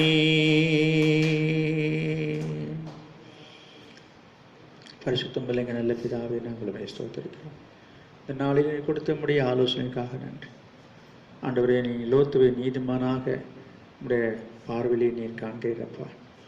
உடைய உலக வாழ்க்கையிலே ஆண்டவரே ஒரு சாட்சி உள்ள ஒரு காரியங்கள் அதிகமாக காணப்படாமல் போனாலும் தேவனுடைய இருதயத்தை பார்த்து அவருடைய உள்ளத்தில் ஏற்பட்ட வாதையை பார்த்து ஆத்துமாக்களை குறித்து, பாவத்தை குறித்து, அநீதி குறித்து அவனுடைய இருதயத்தில் வாதிக்கப்பட்டவனாக இந்த வாதையை பார்த்து தேவன் அதை நீதியாக எண்ணினீர், அவனை நீதிமானாக பார்த்தீர், அவனை ரட்சித்தீரப்பா. அதே போல் இன்றைக்கும் உங்களுடைய ஜனங்கள், உடைய பிள்ளைகள் இந்த வார்த்தையை கேட்ட அநேகர வாழ்க்கையிலே எத்தனையோ தவறுகள் உண்டு, குறைகள் உண்டு, குற்றங்கள் உண்டு, பாவங்கள் உண்டு, அக்கிரமங்கள் உண்டு, மீறுதல் உண்டு. தேவன் எல்லாவற்றையும் ஒரு விஷயம் தயவாக மன்னித்து அவரை மறுரூபப்படுத்துங்கப்பா. ஆண்டவரை சீர்படுத்துங்கப்பா. ஆண்டவரை சுத்திகரிங்கப்பா. ஆண்டவரே நீதிமானாக்கப்படுகிற அனுபவத்துக்குள் நடத்துங்கப்பா. யாரெல்லாம் தங்களை அர்ப்பணித்து ஒப்பு கொடுத்து ஜெபிக்கிறார்களோ அவரோட வாழ்க்கையை கர்த்தர் மாற்றுவீராக, மறுரூபப்படுத்துவீராக. ஆண்டவரே உமக்கு ஸ்தோத்திரம், உமக்கு ஸ்தோத்திரம். ஆண்டவரே உமக்கு ஸ்தோத்திரம். தோற்றத்தின்படி தீர்ப்பு செய்யாமல், காலத்துக்கு முன்பே தீர்ப்பு செய்யாமல் ஆண்டவரே உம்முடைய கரத்தில் ஒப்பு கொடுத்து உமக்காக காத்திருக்கிற ஒரு அனுபவத்தை தாங்கப்பா. அவசரப்பட்டு யாரையும் நாங்கள் குற்றவாளியாக தீர்க்காதபடி கர்த்தாவே மன்னிக்கிற குணத்தை தாரோம், சகித்து கொள்ளுகிற பொறுத்து கொள்ளுகிற கிருபையை தாரோம். உண்மை போல எல்லாவற்றையும் பார்க்க, சகிக்க, ஆண்டவரை பொறுக்க ஒரு பிள்ளைகளுக்கு கிருபை தாங்கப்பா. உண்மை போல மாற, உண்மை போல வாழ நீர் உதவி செய்யும். நீர் ஆசீர்வதி. இயேசு நாமத்தில் ஜெபிக்கிறோம் பிதாவே, ஆமென். என் ஆத்துமாவே கர்த்தரை ஸ்தோத்திரி, என் முழுமே அவருடைய பரிசுத்த நாமத்தை ஸ்தோத்திரி. என் ஆத்துமாவே கர்த்தரை ஸ்தோத்திரி, கர்த்தர் செய்த சகல உபகாரங்களையும் மறவாதே. ஆமென். நம்முடைய கர்த்தராகிய இயேசு கிறிஸ்துவினுடைய கிருபையும் பிதாவாகிய தேவனுடைய அன்பும் பரிசுத்த ஆவியானுடைய உன்னை ஐக்கியம் இப்பொழுதும் எப்பொழுதும் சதா காலங்களும் நாம் அனைவரோடும் சகல பரிசுத்தவான் கூட தங்கியிருப்பதாக. ஆமேன், ஆமேன். Price the Lord. கர்த்தர் உங்களோடு இருப்பாராக. கர்த்தர் உங்கள் அனைவரும் ஆசீர்வதிப்பாராக. காணிக்கை மற்றும் அந்த தசமபாகங்கள் குறித்து சிலர் அந்த பேங்கினுடைய